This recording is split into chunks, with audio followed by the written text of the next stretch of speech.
வாழ்கிறேன். உம் ஆலயத்தில் உம்மை துதிக்கிறோம். கர்த்தாவே எழுந்தருளும். பரலோகமே உம்மை துதிப்பதா. கர்த்தாவே அங்கே வாழ்கிறேன். உம் ஆலயத்தில் உம்மை துதிக்கிறோம். கர்த்தாவே எழுந்தருளும். பரலோகமே உம்மை துதிப்பதா. கர்த்தாவே அங்கே வாழ்கிறேன். உம் ஆலயத்தில் உம்மை துதிக்கிறோம். மகிமையான ஒரு ஆராதனை நாங்கள் ஏறெடுப்பதற்கு கர்த்தருக்கு கிருபை செய்வீராக. இந்த ஆலயத்தில் இன்றைக்கு ஆராதனைக்கு வர வேண்டும் என்று ஆயத்தமாய் வந்து கொண்டிருக்கிற பிள்ளைகளுக்காக ஜெபிக்கிறோம். ஆமென் ஆண்டவரே, எந்த வகையிலும் தடைபட்டு விடாதபடி ஆலயத்தில் வந்து கர்த்தரை ஆராதிக்க தேவன் எங்களுக்கு கிருபை செய்வீராக. பலிபீடத்தில் ஊழியம் செய்கிற எங்கள் ஒவ்வொருவருடைய கருத்தில் தருகிறோம் ஆண்டவரே. பரிசுத்த ஆவியானவர்களை நிரப்ப வேண்டுமா ஜெபிக்கிறோம். உம்முடைய மகத்துவத்தை நாங்கள் அறிந்துமை ஆராதிப்பதற்கு தேவன் எங்களுக்கு கிருபை செய்யுங்க. நாங்கள் வந்த வண்ணமாக அல்ல, நாங்கள் திரும்பி செல்லும் பொழுது உம்முடைய வார்த்தையினாலே தொடப்பட்டவர்களாய் கடந்து செல்ல தேவன் எங்களுக்கு அனுக்கிரகம் செய்ய வேண்டுமா ஜெபிக்கிறோம். எங்களை தாழ்த்தி உம்முடைய கரத்தில் தருகிறோம். நீர் மகிமைப்படும் இயேசுவின் நாமத்தில் கேட்கிறோம் நல்ல பிதாவே, ஆமென். ஹல்லேலூயா. ஒன்னு கரங்களை தட்டி கர்த்தருக்கு நன்றி செலுத்துவோமா? ஆமென். ஹல்லேலூயா. இந்த நாளில் நம் தேவ சமூகத்தில் வருவதற்கு தேவன் நமக்கு கிருபை செய்தார். ஹல்லேலூயா. உயிர் தொழுந்த இந்த நாள், உலகமெங்கிலும் ஆசரிக்கப்படுகிற இந்த நாள் ஒரு மகிமையான ஒரு நாள்.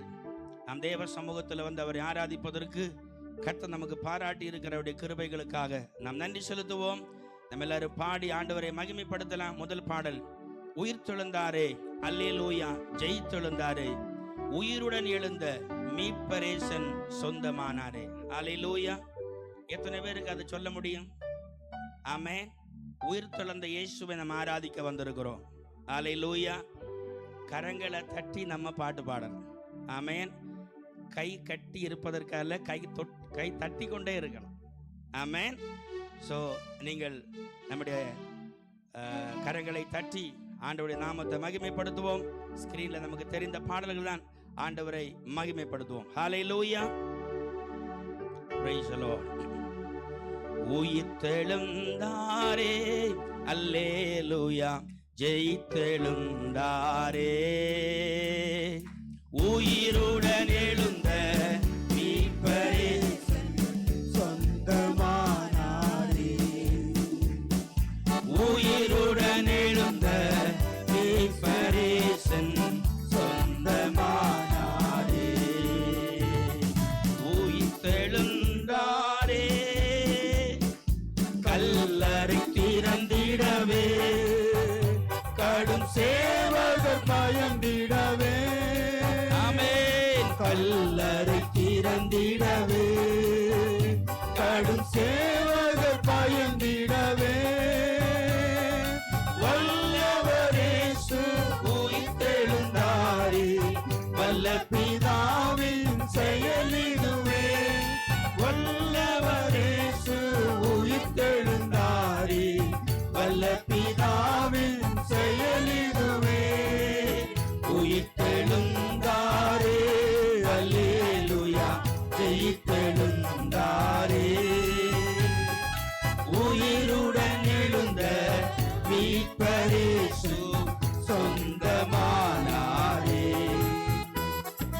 உயிருடன் எழுந்த மீட்பரேசு சொந்தமானாரே, உயிர்த்தெழுந்தாரே,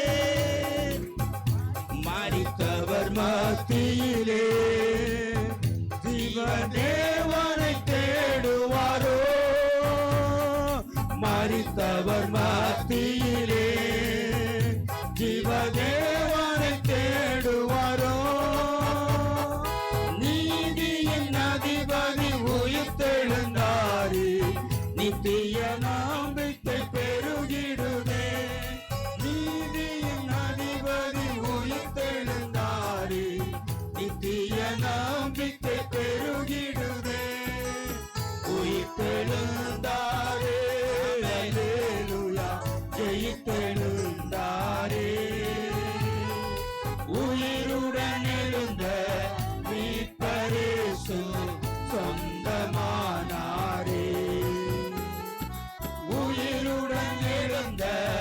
மீட்பரேசு சொந்தமானாரே. எம்மாவூர் சீசர்களின் எல்லா மன இருள் நீங்கினரும், எம்மாவூர் சீசர்களின் எல்லா மன இருள் நீங்கினதா, எம் மன கலக்கங்கள் நீக்கினதாலே எல்லையில்லா பரமானந்தமே, எம் மன கலக்கங்கள் நீக்கினதாலே எல்லையில்லா பரமானந்தமே. உயிர்த்தெழுந்தாரே அல்லேலூயா, ஜெயித்தெழுந்தாரே. உயிருடன் எழுந்த மீட்பரேசு சொந்தமானாரே. உயிருடன் எழுந்த மீட்பரேசு சொந்தமானாரே. மரணமும் கூரெங்கே, பாதாளமும் ஜெயமெங்கே, மரணமும் கூரெங்கே, பாதாளமும் ஜெயமெங்கே, சாவையும் நோவையும் பேயையும் ஜெயித்தார் சபையோரே துதி சாற்றிடுவோம். சாவையும் நோவையும் பேயையும் ஜெயித்தார் சபையோரே துதி சாற்றிடுவோம். உயிர்த்தெழுந்தாரே அல்லேலூயா, ஜெயித்தெழுந்தாரே. உயிருடன் எழுந்த மீட்பரேசு சொந்தமானாரே. உயிருடன் எழுந்த மீட்பரேசு சொந்தமானாரே. ஆவியால் இன்றும் என்றும் ஆயமையும் உயிர்ப்பிக்கவே, ஆவியால் இன்றும் என்றும் ஆயமையும் உயிர்ப்பிக்கவே, ஆவியின் அச்சாரம் எமக்களித்தாரே அல்லேலூயா, துதி சாற்றிடுவோம். ஆவியின் அச்சாரம் எமக்களித்தாரே அல்லேலூயா, துதி சாற்றிடுவோம். உயிர்த்தெழுந்தாரே அல்லேலூயா, ஜெயித்தெழுந்தாரே. உயிருடன் எழுந்த மீட்பரேசு சொந்தமானாரே. உயிருடன் எழுந்த மீட்பரேசு சொந்தமானாரே. பரிசுத்தமாக்குதலை பயத்தோடு காத்துக்கொள்வோம். பரிசுத்தமாக்குதலை பயத்தோடென்றும் காத்துக்கொள்வோம்.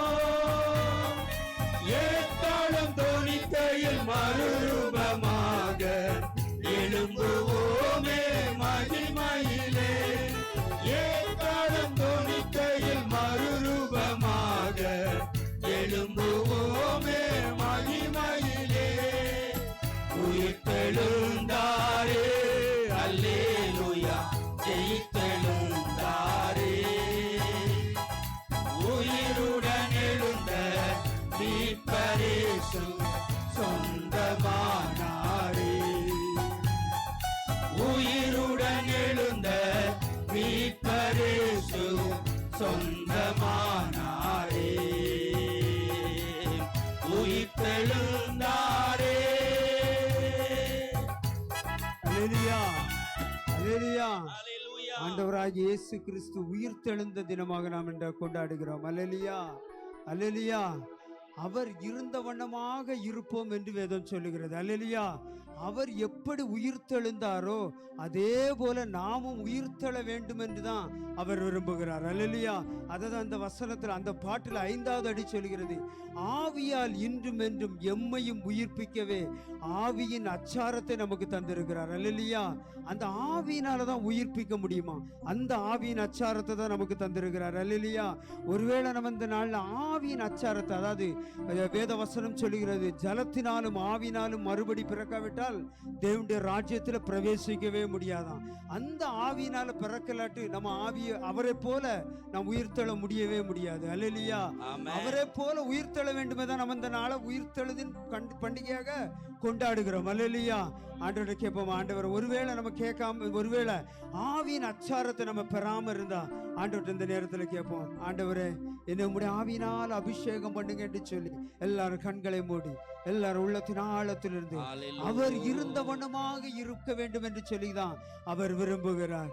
அவர் சொன்னார், நான் உங்களுக்காக ஒரு ஸ்தலத்தை ஆயத்தம் பண்ண போகிறேன் என்று சொன்னவர் அவர் உயிர்த்து நமக்காக ஒரு வாசஸ்தலத்தை ஆயத்தப்படுத்த வேண்டும் என்று போகிறார். ஏன் ஆயத்தப்படுத்த போகிறான்னு சொன்னா, அவரோடு கூட நம்மை சேர்த்து கொள்ளும்படியாக, அவரோடு கூட நம்ம வைத்துக் கொள்ளும்படியாக, அவரோடு கூட நம்ம இருக்கும்படியாக, அவரோடு கூட நம்ம இருக்கணும்னா அந்த ஆவியின் அச்சாரம் வேணும்.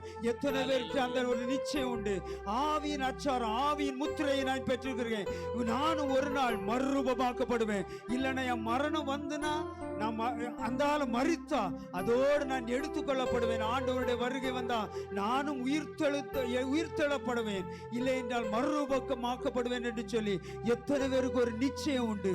ஆண்டவருடைய சொல்லுவோமா, ஒருவேளை இந்த நாள்ல நம்ம நிச்சயம் இல்லாம வந்திருந்தா ஆண்டவர் உயிர்த்தெழுதல் பண்டிகையை நம்ம ஒருவேளை அர்த்தமில்லாதபடி கொண்டாடிட்டு போகிறதற்கல்ல, ஒரு உணர்வோடு கூட கொண்டாட போகிறோம். ஒரு உணர்வோடு கூட ஆண்டவரே நம்முடைய ஆவியினால் அபிஷேகம் பண்ணுங்க என்று சொல்லுமா, உம்முடைய ஆவியினால் என்னை நிரப்புங்க என்று சொல்லி அந்த ஆவியானவர் தான் நம்ம உயிர்ப்பிக்கக்கூடிய ஆவியானவர், அந்த ஆவியானவர் தான் நம்ம உயிர்ப்பிக்கக்கூடிய ஆவியானவர்.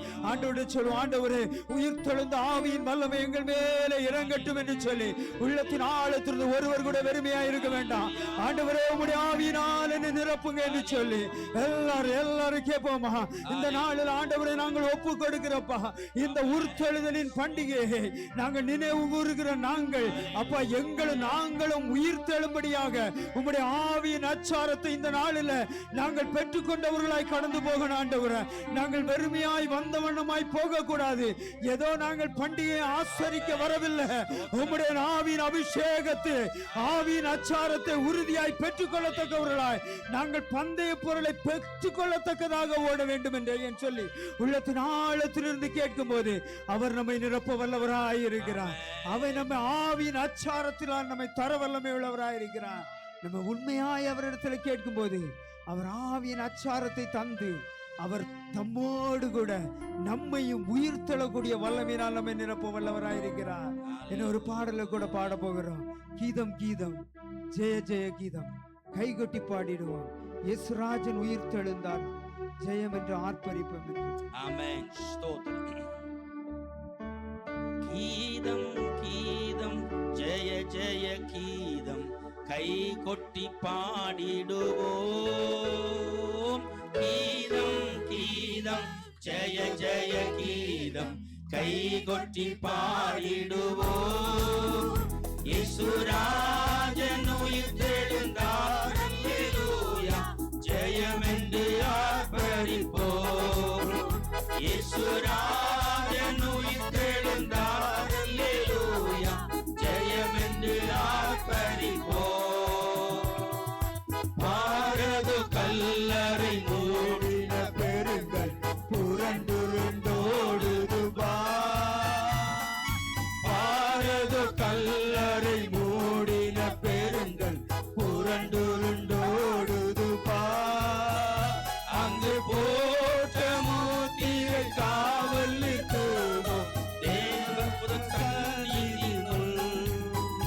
அங்கு போட்ட மூத்திரை காவல் நிற்குமோ தேவபுத்திர சந்நிதி முன்.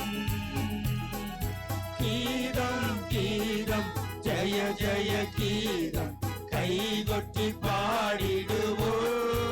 அல்லேலூயா, ராஜன் உயிர்த்தெழுந்தார், அல்லேலூயா,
ஜெய கீதம் கைகொட்டி பாடிடுவோம். இயேசுராஜன் உயிர்த்தெழுந்தார், அல்லேலூயா, ஜெயமென்று ஆர்ப்பரிப்போம். இயேசுராஜன் உயிர்த்தெழுந்தார், அல்லேலூயா, ஜெயமென்று ஆர்ப்பரிப்போம். இயேசுராஜன் உயிர்த்தெழுந்தார், அல்லேலூயா, ஜெயமென்று ஆர்ப்பரிப்போம். இயேசுராஜன் உயிர்த்தெழுந்தார், அல்லேலூயா, ஜெயமென்று ஆர்ப்பரிப்போம். இயேசுராஜன் உயிர்த்தெழுந்தார், அல்லேலூயா, ஜெயமென்று ஆர்ப்பரிப்போம். ஹalleluya. எல்லாரும் கரங்களை தட்டி கொஞ்ச நேரம் ஆண்டவரை துதிப்போமா? எல்லாரும் கரங்களை உற்சாகமாக தட்டி ஹalleluya, ஹalleluya, ஹalleluya, ஹalleluya, ஹalleluya. ஓ, நாங்கள் உமக்கு நன்றி செலுத்துகிறோம் ஆண்டவரே. எல்லாரும் கரங்களை தட்டி ஆண்டவருக்கு நன்றி செலுத்துவோமா? ஹalleluya, ஹalleluya, ஹalleluya, ஹalleluya. அன்பான தேவ பிள்ளைகளே, இயேசு கிறிஸ்து மரித்தது அது ஒரு சாதாரணமான ஒரு சம்பவம். ஹalleluya. அவர் மரித்தது அது சாதாரணமான ஒரு சம்பவம். ஒருவேளை அவரை அதிகமாக கொடுமைப்படுத்தி சிலுவை மரணத்தில் அவர்கள் ஒப்பு கொடுத்திருக்கலாம். ஆனால் மரணம் ஆதாம் முதற்கொண்டு எல்லா மனுஷனுக்கும் வருகிறதான சம்பவம். ஆனால் உயிர் துளந்தது ஆண்டவராக இயேசு கிறிஸ்துவுக்கு டிஃபரண்ட். இந்த நாளில் அன்பான தேவ பிள்ளைகளே, இன்னைக்கு நம்ம இந்த இடத்துல கர்த்தரை ஆராதிப்பதற்கு காரணமும் அவர் உயிர் துளந்ததுனால மட்டுமே. ஹalleluya. அவர் உயிர் துளந்ததுனால மட்டுமே நம்முடைய பாவங்கள் மன்னிக்கப்பட்டது. அவர் உயிர் துளந்ததுனால மட்டுமே அவருடைய சமாதானம் நமக்கு கிடைத்தது. ஹalleluya. அவர் உயிர் தொழுந்து தம்முடைய பரிசுத்த ஆவியை நமக்கு தந்ததுனால அந்த பரிசுத்த ஆவியானவர் நமக்கு அந்த பிதாவோடு இணைய பண்ணுகிற அப்பா பிதாவே என்று கூப்பிடத்தக்கதான அந்த புத்திர சுவிகாரத்தின் ஆவியை நமக்கு தந்திருக்கிறார். இந்த ஆலயத்தில் நிற்கிற ஒரு தேவ பிள்ளைகளும் மௌனமாய் நிற்காதபடி எல்லாரும் வாய்களை திறந்து சொல்லுவோமா? ஆண்டவரே, எங்களை அப்பா பிதாவை என்று கூப்பிடத்தக்கதான அந்த புத்திர சுவிகாரத்தின் ஆவி எங்களுக்கு தந்து ஆண்டவரை எங்களோடு கூட ஆண்டவர் நல்ல ஒரு உடன்படிக்கை பண்ணி இந்த நாளில் ஆமென் ஸ்தோத்திரம். ஆண்டவராக இயேசு கிறிஸ்து எங்களுக்காக பிதாவின் வலது பாரிசத்தில் அவர் பரிந்து பேசிக் கொண்டிருக்கிறாரே, அந்த தேவனுடைய அன்பை நினைத்து ஆண்டவருக்கு நன்றி செலுத்துவோமா? ஹalleluya, ஹalleluya. ஒருவேளை இந்த இயேசுவை நாம் அறியாமல் இருந்திருந்தால், ஒருவேளை அந்த சுவிசேஷம் நம்மை அறியாமல் இருந்திருந்தால், நாம் கேள்விப்படாமல் இருந்திருந்தால் இந்த ஆலயத்தில் நிற்க மாட்டோம். ஹalleluya. இந்த உலகத்தின் பாவத்தில் நம்ம மூழ்கி எழுந்திருப்போம். அந்த இயேசு நம்மை தேடி வந்தார். அந்த உயிர் தெழுந்த செய்தி நம்முடைய காதுகளை துளைத்தது. ஆமென். சுவிசேஷத்தின் மூலமாக அந்த இயேசுவை நாம் சொந்த இரட்சகராக ஏற்றுக்கொண்டோம். இந்த நாளில் அதுதான் விசேஷமான ஒரு காரியம். ஹalleluya, ஹalleluya, ஹalleluya. இந்த நாளில் அந்த தெய்வத்தை நாம் ஆராதிக்க போகிறோம். நிறைந்த உள்ளத்தோடு அவரை உண்மையாய் அனுபவிக்கிற அந்த மனோபாவத்தோடு இயேசு கிறிஸ்து என்னுடைய பாவத்தை மன்னித்திருக்கிறார். இயேசு கிறிஸ்து எனக்கு சமாதானத்தை தந்திருக்கிறார். இயேசு கிறிஸ்து இந்த உலகத்தில் எனக்கு தேவையான சகலத்தையும் தருகிறார். எல்லாவற்றுக்கும் மேல என்னோடு கூட இருக்கிறார். என் துன்ப வேளையில, என்னுடைய தனிமையில, என்னுடைய போராட்டத்துல, என்னுடைய சந்தோஷத்துல அவர் என்னோடு கூட இருக்கிறார். நான் அவனை அறிந்து நான் ஆராதிக்கிறேன். எத்தனை பேருக்கு சொல்ல முடியும்? நான் அவரை அறிந்து நான் ஆராதிக்கிறேன். ஹalleluya. அப்படிப்பட்டவங்க வாய்களை திறந்து கர்த்தருக்கு நன்றி செலுத்துவோமா? ஹalleluya. ஓ, வாய்களை திறந்து சொல்லுங்க, இயேசுப்பா, காணாத ஒரு தெய்வத்தை அல்ல, நான் அறிந்த தெய்வத்தை, நான் உணர்ந்த தெய்வத்தை, நான் அனுபவிக்கிற தெய்வத்தை. ஹalleluya, ஹalleluya. நான் ஆராதிக்கிற தேவன் காது கேட்காதவர் அல்ல, பார்க்காதவர் அல்ல. அவன் என்னை தொட்டு உணர செய்கிறவர். என்னுடைய கூப்பிடுதலுக்கு அவர் காது கொடுக்கிறவர். என்னை காண்கிற தெய்வம், என்னை அறிந்திருக்கிற தெய்வம், என்னை தூக்கி எடுத்த தெய்வம், என்னை நிலைநிறுத்தியிருக்கிற தெய்வம், என்னை கண்மனையில் மேல வைத்திருக்கிற தெய்வம் அவர். எத்தனை பேர் உணர்ந்து கர்த்தரை ஆராதிக்க முடியும்? கரங்களை தட்டி ஆண்டவருக்கு நன்றி செலுத்துவோம். கரங்களை தட்டி ஓடாபா ஷம்தா ரகலா ரீபல் அந்துரகல பௌடாலபா உடகதுரகல அந்துரகல பௌடாலபா. எல்லாரும் வாய்களை திறந்து அந்நிய பாஷையில கர்த்தரை ஆராதிக்கிற தேவ பிள்ளைகள் மௌனமா இருக்காதுங்க. ஆண்டவர் தந்த ஆவியானுடைய வரங்களில கரங்களை தட்டி மாயை விரிவாய் திறந்து ஆண்டவரே உமக்கு நன்றி என்று சொல்லுவோம். ஓடாபா ஷம்தா ரகலா. ஆமென். கரங்களை தட்டி கர்த்தரை துதிப்போமா? கரங்களை தட்டி கர்த்தரை துதிப்போமா? கரங்களை தட்டி ஆண்டவருக்கு மகிமை செலுத்துவோம். மௌனமாய் நிக்காதீங்க. கரங்களை தட்டி ஆண்டவருக்கு மகிமை செலுத்துவோம். ஓடாபா ஷம்தா ரகலா ரீபல் அந்துரகல பௌடாலபா. ஹalleluya, glory, hallelujah, hallelujah, hallelujah, hallelujah. இந்த நாளிலே இந்த உயிர் தொழுந்த கிறிஸ்துவை நாம் ஆராதிக்கிறோம். ஹalleluya. ரோம போர் சேவகர்கள் இயேசு கிறிஸ்துவை சிலுவையில் அறைந்து இயேசு கிறிஸ்துவை கல்லறையில அடக்கம் பண்ணினார்கள். ஹalleluya. அவர்கள் அதை பார்த்த பொழுது அன்றைக்கு இருந்ததான் ஆசாரியர்களும் ரோமர்களும் இதோட முடிந்து போனதென்று அவர்கள் முற்றுப்புள்ளி வைத்தார்கள். ஆமென். ஆனால் அவரை விசுவாசித்த சில மக்கள் ஆண்டவருடைய கல்லறையில வந்திருக்கிறார்கள். தூரம் நின்று பார்த்து கொண்டிருக்கிறார்கள்.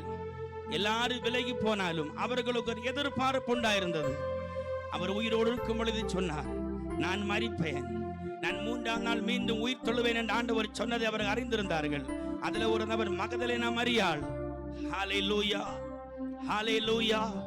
இந்த நாளில் அன்பான தேவ பிள்ளைகளே, மரித்ததுனால அல்ல, உயிர் தொழுந்ததுனால உங்களுக்கும் எனக்கும் நன்மை உண்டாயிருக்கிறது. ஹalleluya.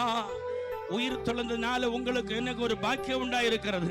அந்த தெய்வத்தோடு இணைகிற ஒரு அனுபவம் நமக்கு கிடைத்திருக்கிறது. ஹalleluya, ஹalleluya, ஹalleluya. அந்த மகதலேனா மரியாளை பார்த்து ஆண்டவர் சொன்னார், மகளே, ஆமென். ஆண்டவருடைய முதல் வார்த்தை, நீ பயப்படாதே. இந்த நாளில் உயிர் தொழுந்த செய்தி உங்களுக்கும் எனக்கும் கொண்டு வருகிற ஒரு செய்தி என்ன தெரியுமா? பயப்படாதீர்கள். ஹalleluya, ஹalleluya. ஆமென். மரணத்தையும் பாதாளத்தையும் ஜெயித்த இயேசு இன்றைக்கு உங்களை என்னை பார்த்து சொல்லுகிறார், பயப்படாதீர்கள். ஹalleluya. அந்த தெய்வத்தை ஆராதிக்கிற தேவஜனமே, பயத்தோடு அல்ல, கொண்டாட்டத்தோடு, மகிழ்ச்சியோடு, ஆர்ப்பரிப்போடு நம் தெய்வத்தை ஆராதிக்க போகிறோம். ஹalleluya. ஒரு பாடலை கூட பாடி நம் ஆண்டவரை மகிமைப்படுத்த போகிறோம். உயிரோடு எழுந்தவரே, உம்மை ஆராதனை செய்கிறோம். ஜீவனின் அதிபதியே, உம்மை ஆராதனை செய்கிறோம். எல்லாரும் இந்த பாடலை தெரிந்தவர்கள் உணர்ந்த வண்ணமாக உள்ளத்தின் ஆழத்திலிருந்து பாடி நம் ஆண்டவரை மகிமைப்படுத்துவோம். நீங்க பக்கத்துல நிக்கிற ஒரு ஆளை பார்க்காதீங்க, எப்படி பாட்டு பாடுறாங்கன்னு நீங்க பார்க்காதீங்க. உங்களுடைய வாழ்க்கையில உங்களுடைய அனுபவம் அது பாட்டாய் மறட்டும். ஆமென். உங்களோட தேவனோடு இருக்கிற அந்த உறவு அது பாடலாக வெளியே வரட்டும். ஹalleluya. ஓ, நாங்கள் உமக்கு நன்றி செலுத்துகிறோம் ஆண்டவரே. உயிரோடு எழுந்தவரே, உம்மை ஆராதனை செய்கிறோ. ஜீவனின் அதிபதியே, உம்மை ஆராதனை செய்கிறோ. உயிரோடு எழுந்தவரே, உம்மை ஆராதனை. எல்லாரும் உணர்ந்து பாடுவோமா? ஜீவனின் அதிபதியே, உம்மை ஆராதனை செய்கிறோ. அல்லேலூயா, ஓசன்னா, அல்லேலூயா.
பாடுவோமா? Glory. ஆனந்த பாக்கியமே உம்மை ஆராதனை செய்கிறோம். ஆமென். அகிலத்தை ஆள்பவரே உம்மை ஆராதனை உடைத்து பாடுவோமா? செய்கிறோம். ஆனந்த பாக்கியமே உம்மை ஆராதனை செய்கிறோம். அல்லேலூயா ஓசன்னா. அல்லேலூயா ஓசன்னா. அல்லேலூயா ஓசன்னா. அல்லேலூயா ஓசன்னா. சாத்தானை ஜெயித்தவரே உம்மை ஆராதனை செய்கிறோம். சர்வ வல்லவரே உம்மை ஆராதனை செய்கிறோம். சாத்தானை ஜெயித்தவரே உம்மை ஆராதனை செய்கிறோம். சர்வ வல்லவரே உம்மை ஆராதனை செய்கிறோம். அல்லேலூயா ஓசன்னா. அல்லேலூயா ஓசன்னா. அல்லேலூயா ஓசன்னா. ஒரு விஷயம் கூட பாடுவோமா? அல்லேலூயா ஓசன்னா. அல்லேலூயா ஓசன்னா. கரங்களை உயர்த்தி அசைத்து பாடுவோம்.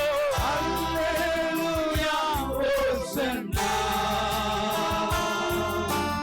அல்லேலூயா ஓசன்னா. ஒரு விஷயம் கூட அல்லேலூயா ஓசன்னா. அல்லேலூயா ஓசன்னா. விசுவாசத்தோடு அர்ப்பணத்தோடு அல்லேலூயா ஓசன்னா. அல்லேலூயா ஓசன்னா. அல்லேலூயா ஓசன்னா. கரங்களை தட்டி ஆண்டவருக்கு நன்றி செலுத்துவோமா? எல்லாரும் கரங்களை உற்சாகமாக தட்டி ஹalleluya glory. ஆவியானவரே, நாங்கள் உமக்கு நன்றி செலுத்துகிறோம். ஆமென். அவர் மரணத்தை ஜெயித்தவர். ஆமென். அவர் மரணத்தை ஜெயித்தவர். அவர் பாதாளத்தை ஜெயித்தவர். இன்றைக்கு இந்த உயிர் தொழுந்த ஆராதனையில் கர்த்தர் நம்மை பார்த்து சொல்லுகிறார். ஒருவேளை வியாதி நம்மை கொன்று விடுமோ என்கிற பயத்தோடு இந்த ஆலயத்தில் நீங்கள் வந்திருக்கலாம். ஆண்டவர் சொல்லுகிறார், அந்த பயத்தை சிலுவையில கர்த்தர் ஆணி அடித்து ஆமென் தம்முடைய வல்லமையை நமக்கு தந்திருக்கிறார். ஹalleluya. பிசாசு நமக்கு எதிராய் வரும் பொழுது ஆவியானவர் கொடியேற்றுகிறார். ஹalleluya. ஆமென். மரண பயத்தில் இருந்த ஜனங்களை முழுவதுமாய் விடுவித்து தன்னுடைய ஜீவனை தருகிறார். எத்தனை பேர் விசுவாசிக்கிறீங்க? கரங்களை தட்டி கர்த்தருக்கு நன்றி செலுத்துவோமா? ஹalleluya. அந்த வியாதி உங்களை ஒன்றும் செய்வதில்லை. ஹalleluya. உனக்கு விரோதமாக உருவாக்கப்படுகிற எந்த ஆயுதமும் அது வாய்க்காதே போகும். காரணம், அது தேவன் தம்முடைய பிள்ளைகளுக்காக அவகாசமாய் கொடுத்திருக்கிறது. ஹalleluya. கரங்களை வானத்துக்கு நேராக உயர்த்தி ஒரு அர்ப்பணத்தோடு ஹalleluya. ஆண்டவரே, எங்களை உம்முடைய கரத்தில் தருகிறோம் அப்பா. நாங்கள் உம்மை ஆராதிக்க, உம்மை மகிமைப்படுத்த எங்களுக்கு கிருபை செய்தீர். உம்முடைய சமூகத்தில் எங்களை நாங்கள் அர்ப்பணிக்கிறோம். தொடர்ந்திருக்கிற ஒவ்வொரு பகுதியிலும் பரிசுத்த ஆவியானவர்களோடு கூட இடைப்படுங்க. இயேசுவின் நாமத்தில் கேட்கிற நல்ல பிதாவே. நம்ம அப்படி இருக்கும் பொழுது விஜயன் முன்பதாக வந்து சங்கீத பகுதியை நமக்கு தருவார்கள்.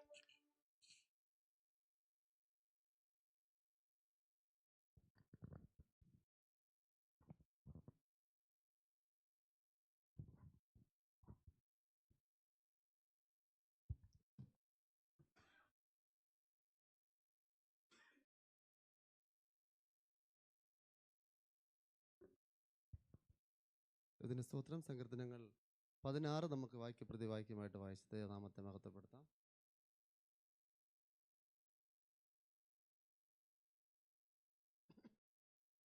Psalm 16 16.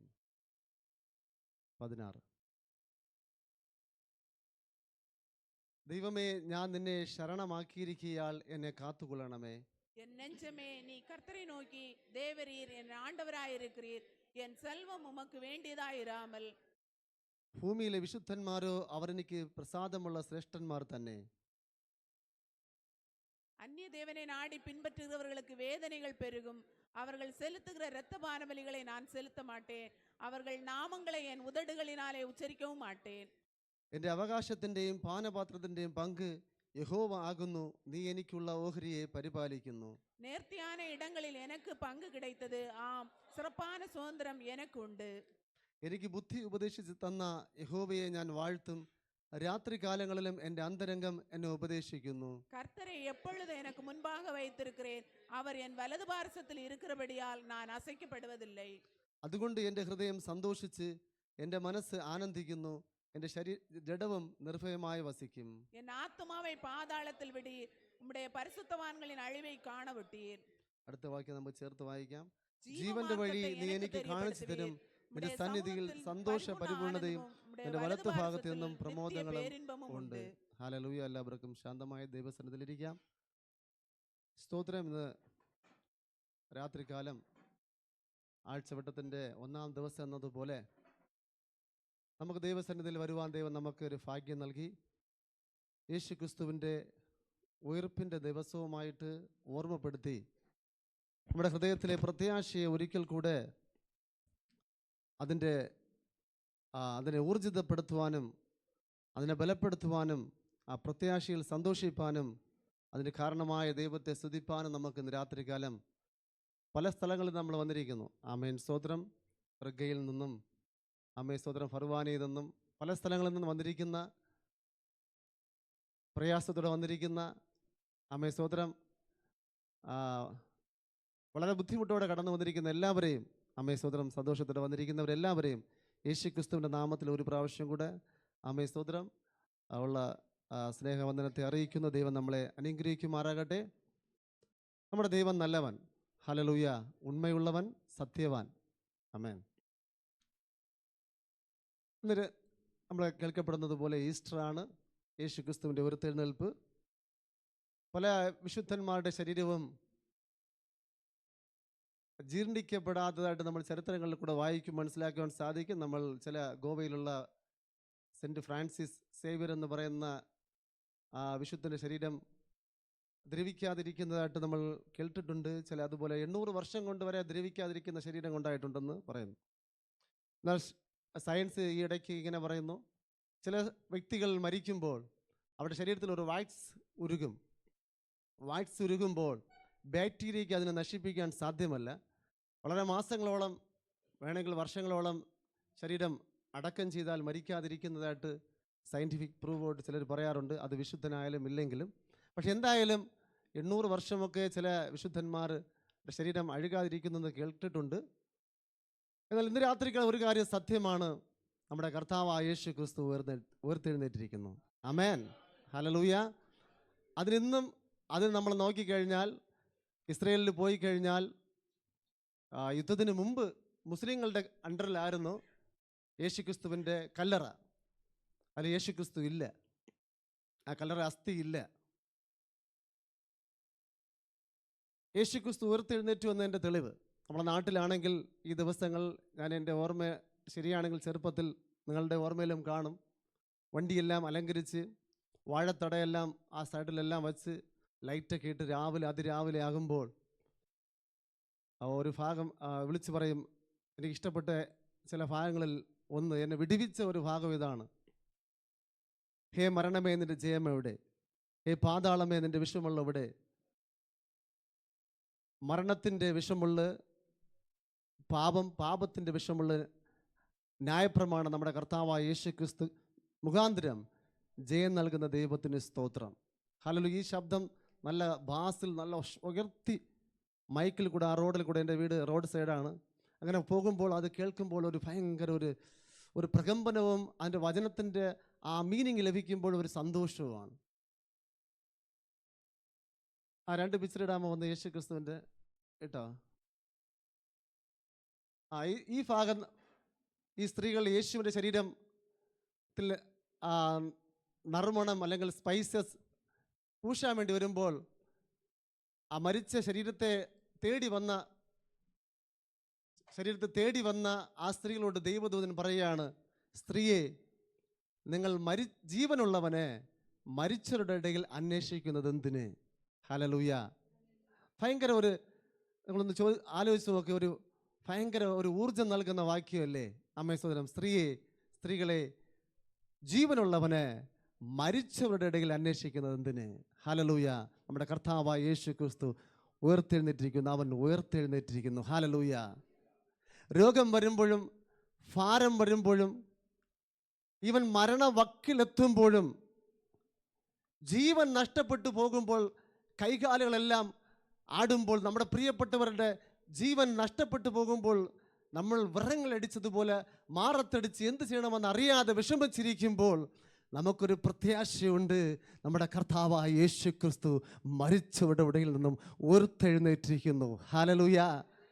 ഞാൻ മരിച്ചാലും എനിക്ക് ജീവനുണ്ടാകും, ഞാൻ മരിച്ചാലും ഞാൻ ഉയർത്തെഴുന്നേൽക്കും, എൻ്റെ ശരീരം നശിച്ചു പോയാലും ഞാൻ ജീവനോടെ എഴുന്നേൽക്കുമെന്നുള്ള ഒരു പ്രത്യാശ, ആമേൻ സ്തോത്രം, നമ്മുടെ ക്രിസ്ത്യാനിയുടെ അല്ലെങ്കിൽ ക്രിസ്ത്യാനിത്വത്തിൻ്റെ ഒരു അടിസ്ഥാനവും, ആമേൻ, ഒരു പ്രത്യാശയുടെ ഒരു നങ്കൂരവുമായിട്ട് കാണുവാൻ സാധിക്കും. ആങ്കർ ഓഫ് ദ ഷിപ്പ് എന്നുള്ള രീതിയിൽ ഒരു ആങ്കർ ഓഫ് അവർ ലൈഫ്.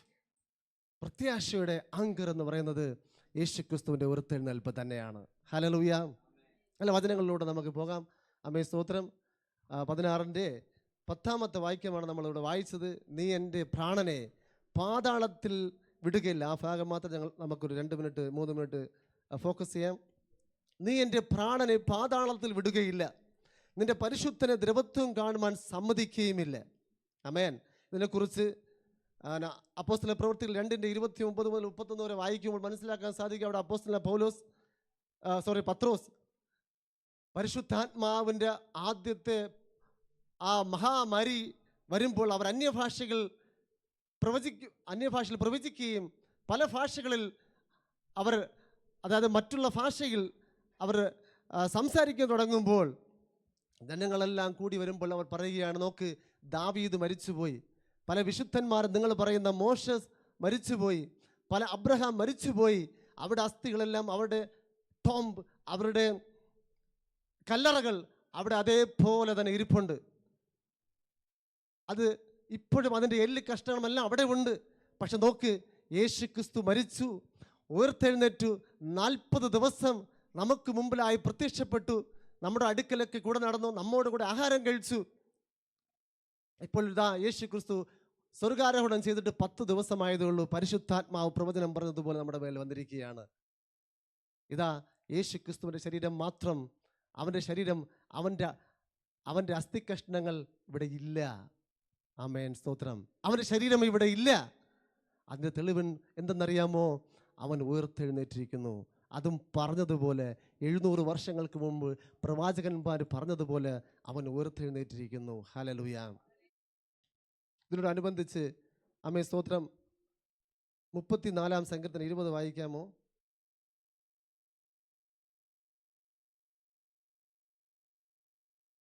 எலும்புகளையெல்லாம் காப்பாற்றுகிறார், அவைகளில் ஒன்றும் முறிக்கப்படுவதில்லை. ആമേൻ. അവിടെയും യേശു ക്രിസ്തുവിനെ കുറിച്ച് പറയുകയാണ്. ലേഖനങ്ങളിലും സുവിശേഷങ്ങളിലും പറയുന്നു, യേശു ക്രിസ്തുവിനെ കുറിച്ച് ന്യായപ്രമാണത്തിലും സങ്കീർത്തനങ്ങളിലും എഴുതിയിരിക്കുന്നു. ഇവിടെ യേശു ക്രിസ്തുവിൻ്റെ അസ്ഥി മുറിക്കപ്പെടുന്നില്ല. ക്രൂശിക്കപ്പെടുന്ന സമയത്ത് 2 കള്ളന്മാരുടെ ഇടയിൽ യേശു ക്രിസ്തു നിൽക്കുകയാണ്. അവരെല്ലാം മരിച്ചില്ല എന്നുള്ളത് കൊണ്ട് മരിക്കാതിരുന്നാൽ അന്നത്തെ കാലഘട്ടത്തിൽ റോമൻ സോൾജിയർ അധികാരികൾ വന്ന് അസ്ഥി ഒടിച്ച് അല്ലെങ്കിൽ കാലൊടിച്ചെടുക്കും. പക്ഷേ യേശുവിനെ നോക്കുമ്പോൾ യേശു അതിനു മുമ്പ് തന്നെ മരിച്ചിരിക്കുന്നത് കൊണ്ട് അവൻ്റെ അസ്ഥിയെ ഒടിച്ചില്ല. അതിൻ്റെ അർത്ഥം അവൻ്റെ അസ്ഥി കഷ്ണങ്ങളെ അമേശ്വർ ഒടിക്കുവാൻ ദൈവത്തിന് സഹോദരൻ ദൈവം വിട്ടില്ല. ഹല്ലേലൂയ, സ്വർഗം വിട്ടില്ല. അതെന്താണ് നമ്മളെ സൂചിപ്പിക്കുന്നത്? നമുക്കും ജീവിതത്തിൽ ഒരു പ്രത്യാശയുണ്ട്. നമ്മുടെ ശരീരത്തിൽ അല്ലെങ്കിൽ നമുക്ക് എന്തെങ്കിലും സംഭവിക്കണമെങ്കിൽ സ്തോത്രം, നമ്മുടെ തലയിൽ ഒരു മുടി താഴെ വീഴണമെങ്കിൽ അത് നമ്മുടെ ദൈവം അറിയാതെ വീഴുകയില്ല എന്നുള്ളതിന് ഒരു ഉദാഹരണം. ഹല്ലേലൂയ.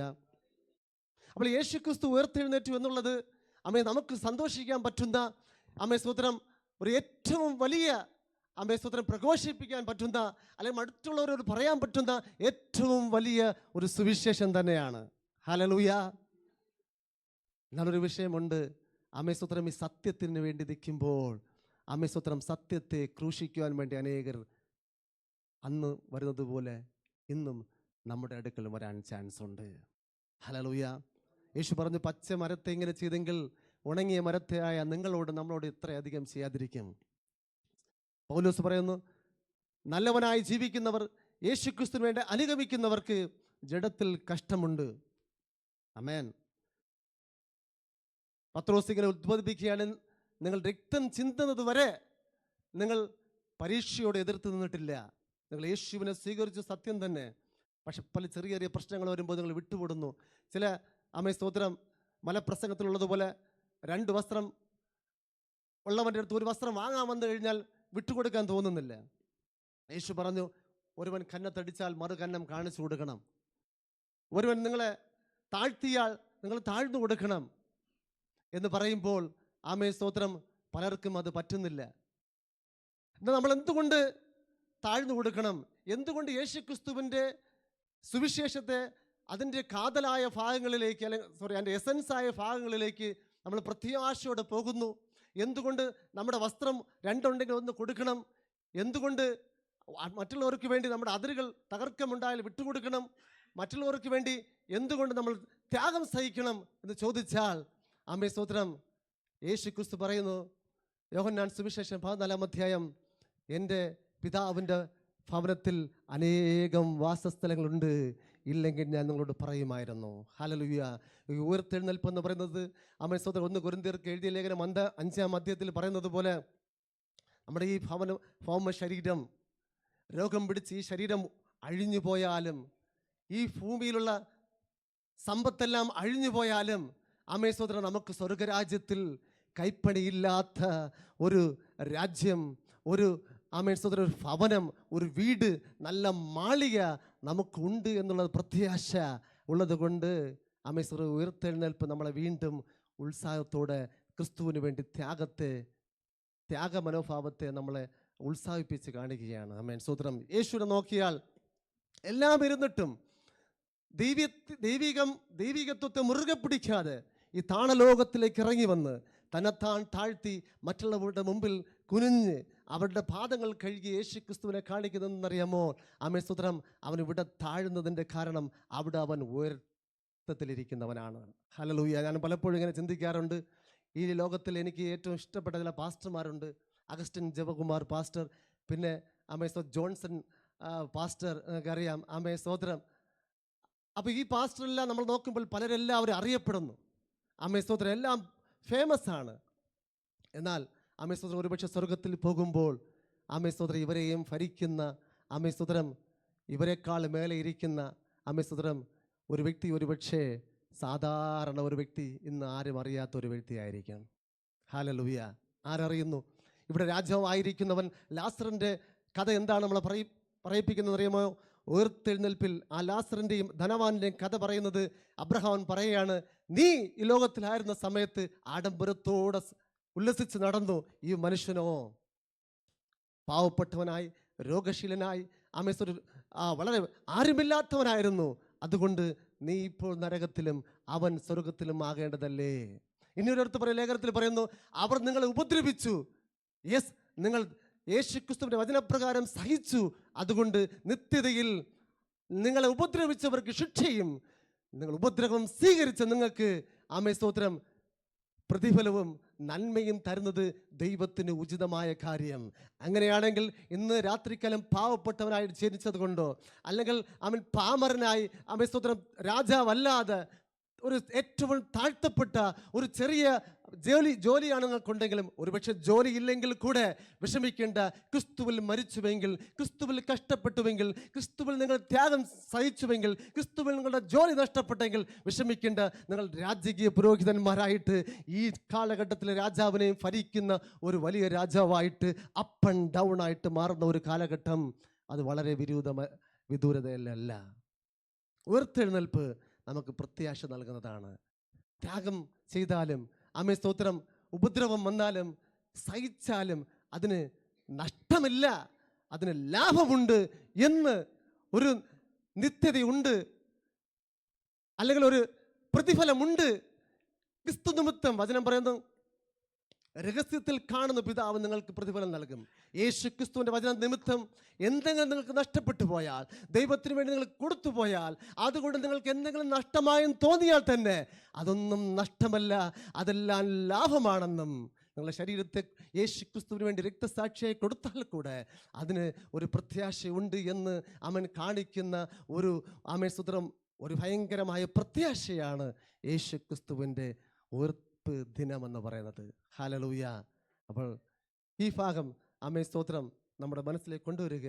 യേശു ക്രിസ്തു ഉയർത്തെഴുന്നേറ്റത് കൊണ്ട് ഈ വചനം നമ്മുടെ ക്രിസ്ത്യാനിത്വം സത്യമെന്ന് തെളിയിക്കുകയാണ്. ഹല്ലേലൂയ.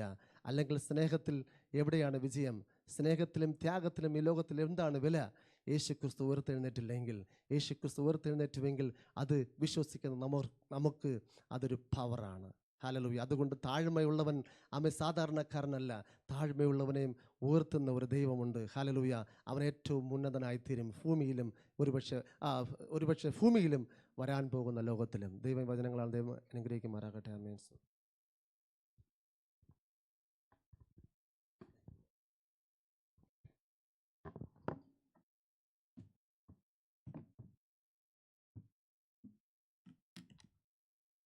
Price the Lord.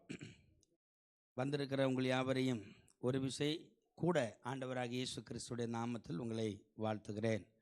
எத்தனை பேர் நல்ல சந்தோஷமாக இருக்கிறீங்க? எல்லாரும் ஒன்று கரங்களை தட்டி கர்த்தருக்கு நன்றி செலுத்துவோமா? ஆமென். ஹல்லேலூயா. இயேசு கிறிஸ்து உயிர்த்தெழுந்த இந்த உயிர்ப்பின் பண்டிகையை உலகமெங்கிலும் கொண்டாடி கொண்டிருக்கும் பொழுது, இந்த கோயிட்டு பட்டணத்தில் வேலைகளுக்காக வந்திருக்கிற நாமும் இன்றைக்கு இத்தனை பேர் இந்த இடத்துல வந்து ஆண்டவருடையதான அந்த உயிர்த்தெழுந்த நாளை நினைவு கூர்ந்து கர்த்தருக்கு நன்றி செலுத்துவதற்கு தேவன் நமக்கு பாராட்டி இருக்கிற அவருடைய கிருபைகளுக்காக ஆண்டவருக்கு நன்றி செலுத்துகிறேன். நாம் பாக்கியவான்கள், ஏன்னா இந்த இயேசுவை நாம் அறிந்திருக்கிறதுனால. ஹல்லேலூயா. அன்பான தேவ பிள்ளைகளை, நம்மை போல பாக்கியவான்கள் வேற இல்லை. ஆமென். நாம் அதை பெருமிதம் கொள்ளணும். ஆமென். ஸோ இந்த தெய்வம் நம்மை பலப்படுத்துவாராக. இப்பொழுது பிள்ளைகள் முன்பதாக வந்து ஒரு பாடல் பாடும் பொழுது கர்த்தருக்காக காணிக்கை.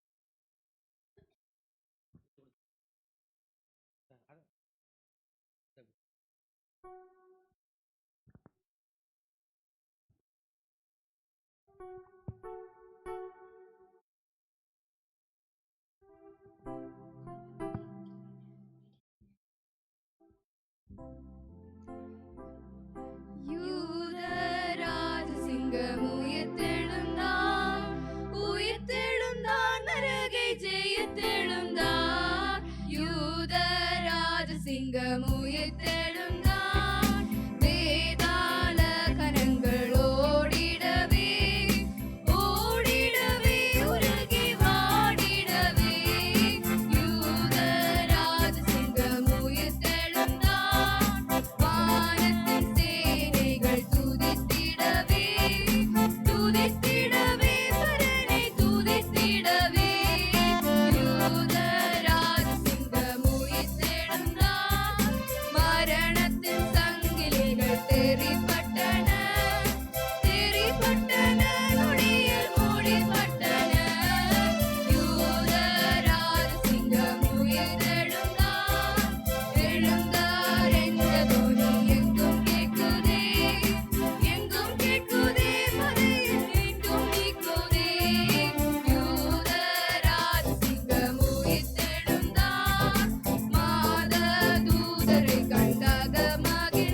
Price the Lord. எல்லாம் எழுப்பி நிற்போமா?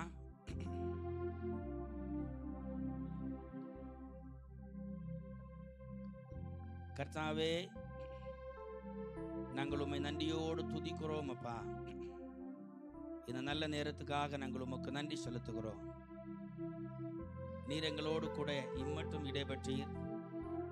நல்ல பாடல் ஆராதனை தந்தீர், நல்ல சங்கீத பகுதியை தந்தீர். கர்த்தாவே, எங்களுடைய வருமானத்தில் ஒரு பகுதி நம்முடைய ஊழியத்திற்காய் விதைப்பதற்கு எங்களுடைய கைகளையும் பலப்படுத்தினதற்காக ஸ்தோத்திரம். எங்களை உம்முடைய கரத்தில் தருகிறோம். வந்திருக்கிற ஒவ்வொரு பிள்ளைகளையும் கர்த்தர் பலப்படுத்துங்க. ஆமென் ஆண்டவரே, ஸ்தோத்திரம். இன்றைக்கு எங்களுக்கு தேவையான ஆத்மீக மன்னாவினால் எங்களை நிரப்பும். கடந்த நாளெல்லாம் நீர் எங்களுக்கு நல்லவராயிருந்தீர். கர்த்தாவே, இந்த உயிர் தொழுந்த இந்த நாள் நாங்கள் அதை உண்மையாக இதை நாங்கள் செலிப்ரேட் பண்ணும் பொழுது கர்த்தாவே, இந்த ரெசரக்ஷன் பவர் எங்களை தொடட்டும். ஏது காரியமானாலும் ஆமென் ஸ்தோத்திரம். மனிதனால், மருத்துவத்தால், சூழ்நிலைகளால் முடியாது என்று சொல்ல ஏதொரு காரியமானாலும் ஆண்டவரே, அந்த பவர் ஆஃப் த ரெசரக்ஷன் வரும் பொழுது ஆண்டவரே, நாங்கள் இயேசு உயிர் தொழுந்தது போல உயிர் தொழுகிறதான அந்த வல்லமைக்காக ஸ்தோத்திரம். எங்களை பலப்படுத்தும். தொடர்ந்து இருக்கிற ஒவ்வொரு காரியத்திலும் உம்முடைய கரம் கூட இருக்கட்டும். ஒரு விஷயத்தாவை இன்றைக்கு விசேஷமாக நாங்கள் உம்முடைய நாமத்தில் இந்த இடத்துல கூடி வந்திருக்கும் பொழுது உம்முடைய வார்த்தைகள் நாங்கள் கேட்கும் பொழுது கர்த்தாவே, நாங்கள் சாதாரணமாக கேட்டு போவதோடு அல்ல, இன்றைக்கு நீர் எங்களுக்கு தருகிற அந்த வார்த்தையை எங்களுடைய இருதயத்தின் நல்ல பகுதியில் வைத்து ஆண்டவர் நாங்கள் உமக்காக செயல்படுவதற்கு தேவன் எங்களுக்கு அனுக்கிரகம் செய்ய வேண்டுமா செபிக்கிறோம். தாழ்த்தி எங்கள் உம்முடைய கரத்தில் தருகிறோம். நீர் மகிமைப்படும். இயேசுவின் நாமத்தில் கேட்கிறோம் நல்ல பிதாவே, ஆமென். உட்காருவோம்.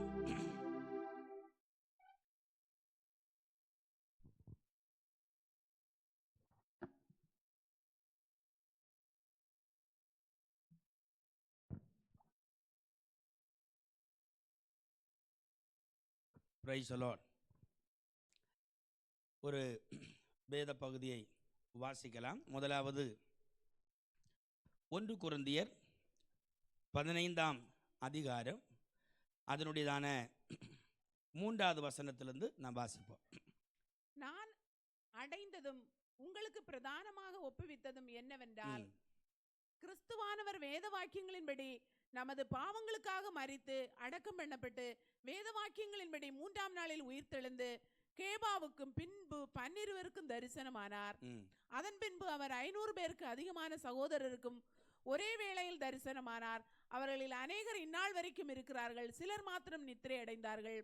பின்பு யாக்கோபுக்கும் அதன் பின்பு அப்போஸ்தலர் எல்லாருக்கும் தரிசனமானார். எல்லாருக்கும் பின்பு அகால பிறவி போன்ற எனக்கும் தரிசனமானார். நான் அப்போஸ்தலர் எல்லாரிலும் சிறியவனாய் இருக்கிறேன். தேவனுடைய சபையை துன்பப்படுத்துகிறதுனாலே நான் அப்போஸ்தலர் என்று பெயர் பெறுவதற்கு பாத்திரன் அல்ல. ஆகிலும் நான் இருக்கிறது தேவ கிருபையினாலே இருக்கிறேன். சரி, போதும். அது ஒரு நம்ம அடுத்து வாசிக்கலாம். எல்லாரும் ஒன்று கவனிங்களேன். இன்றைக்கு நம்முடைய ஆராதனை தொடங்குவதற்கு ஒரு 15 நிமிஷம் லேட் ஆச்சுது. அதனால் ஆனாலும் கரெக்டான நேரத்தில் நம்ம ஆராதனை முடியும். ஆண்டவர்களை பலப்படுத்துவாராக. நம்ம இந்த வாசித்த இந்த வேத பகுதியில் ஒரு ஆழமான ஒரு சம்பவம் பரிசுத்த ஆவியானவர் நமக்கு எழுதி கொடுத்துருக்கிறார். அதாவது 2 இந்த வேர்டிங்ஸ், இந்த வார்த்தையை 1 கொரிந்தியர் 11ஆம் அதிகாரம் 23ஆம் வசனத்திலும் இதே ஒரு வார்த்தை வரும். அதே போல் இந்த 15ஆம் அதிகாரத்தில் 3ஆம் வசனத்திலும் இந்த வார்த்தை வரும். அதாவது அந்த வசனத்தை ஒன்று படிங்க பார்க்கலாம். 3. நான் உங்களுக்கு ஒப்புவித்ததை கர்த்தரிடத்தில் பெற்றுக்கொண்டேன் என்னவென்றால், ஆமென். போதும். See, ஸ்பெசிஃபிக்கான ஒரு மெசேஜ்ன்றது ஒரு சாதாரணமான ஒரு அட்வைஸ் அல்ல, ஒரு ஸ்பெசிஃபிக்கான ஒரு மெசேஜ். காரணம், இது நீங்கள் இயேசு கிறிஸ்து இந்த உலகத்தில் மரித்து அடக்கம் பண்ணப்பட்டு உயிர் தெழுந்த உடனே சீசர்கள் போய் அதை சொல்லுகிறார்கள். அது ரோம கவர்மெண்ட்டுக்கு வந்த உடனே அவர்கள் என்ன நினைக்கிறாங்கன்னா, இந்த செய்தி எல்லா மற்ற மக்களிடத்தில் வருமானால் இது நமக்கு சரியாக இருக்காது. ஆகவே ஒரு புரளியை கொண்டு வந்தாங்க, ஒரு பொய்யான ஒரு மெசேஜ் அங்கே கொண்டு வந்தாங்க. அந்த மெசேஜ், அதாவது அவருடைய சீசர்கள் களவாய் அவரை எடுத்து கொண்டு போனார்கள் என்கிறதான ஒரு புரளியை கிளப்பி விட்டார்கள். அந்த பொருளி நீங்கள் இன்னைக்கு நமக்கே தெரியுமே, ஒரு சாதாரணமான ஒரு நியூஸ் சேனலில் ஒரு சம்பவம் வருதுன்னா மக்கள் அதை அவ்வளோ எடுக்க மாட்டாங்க.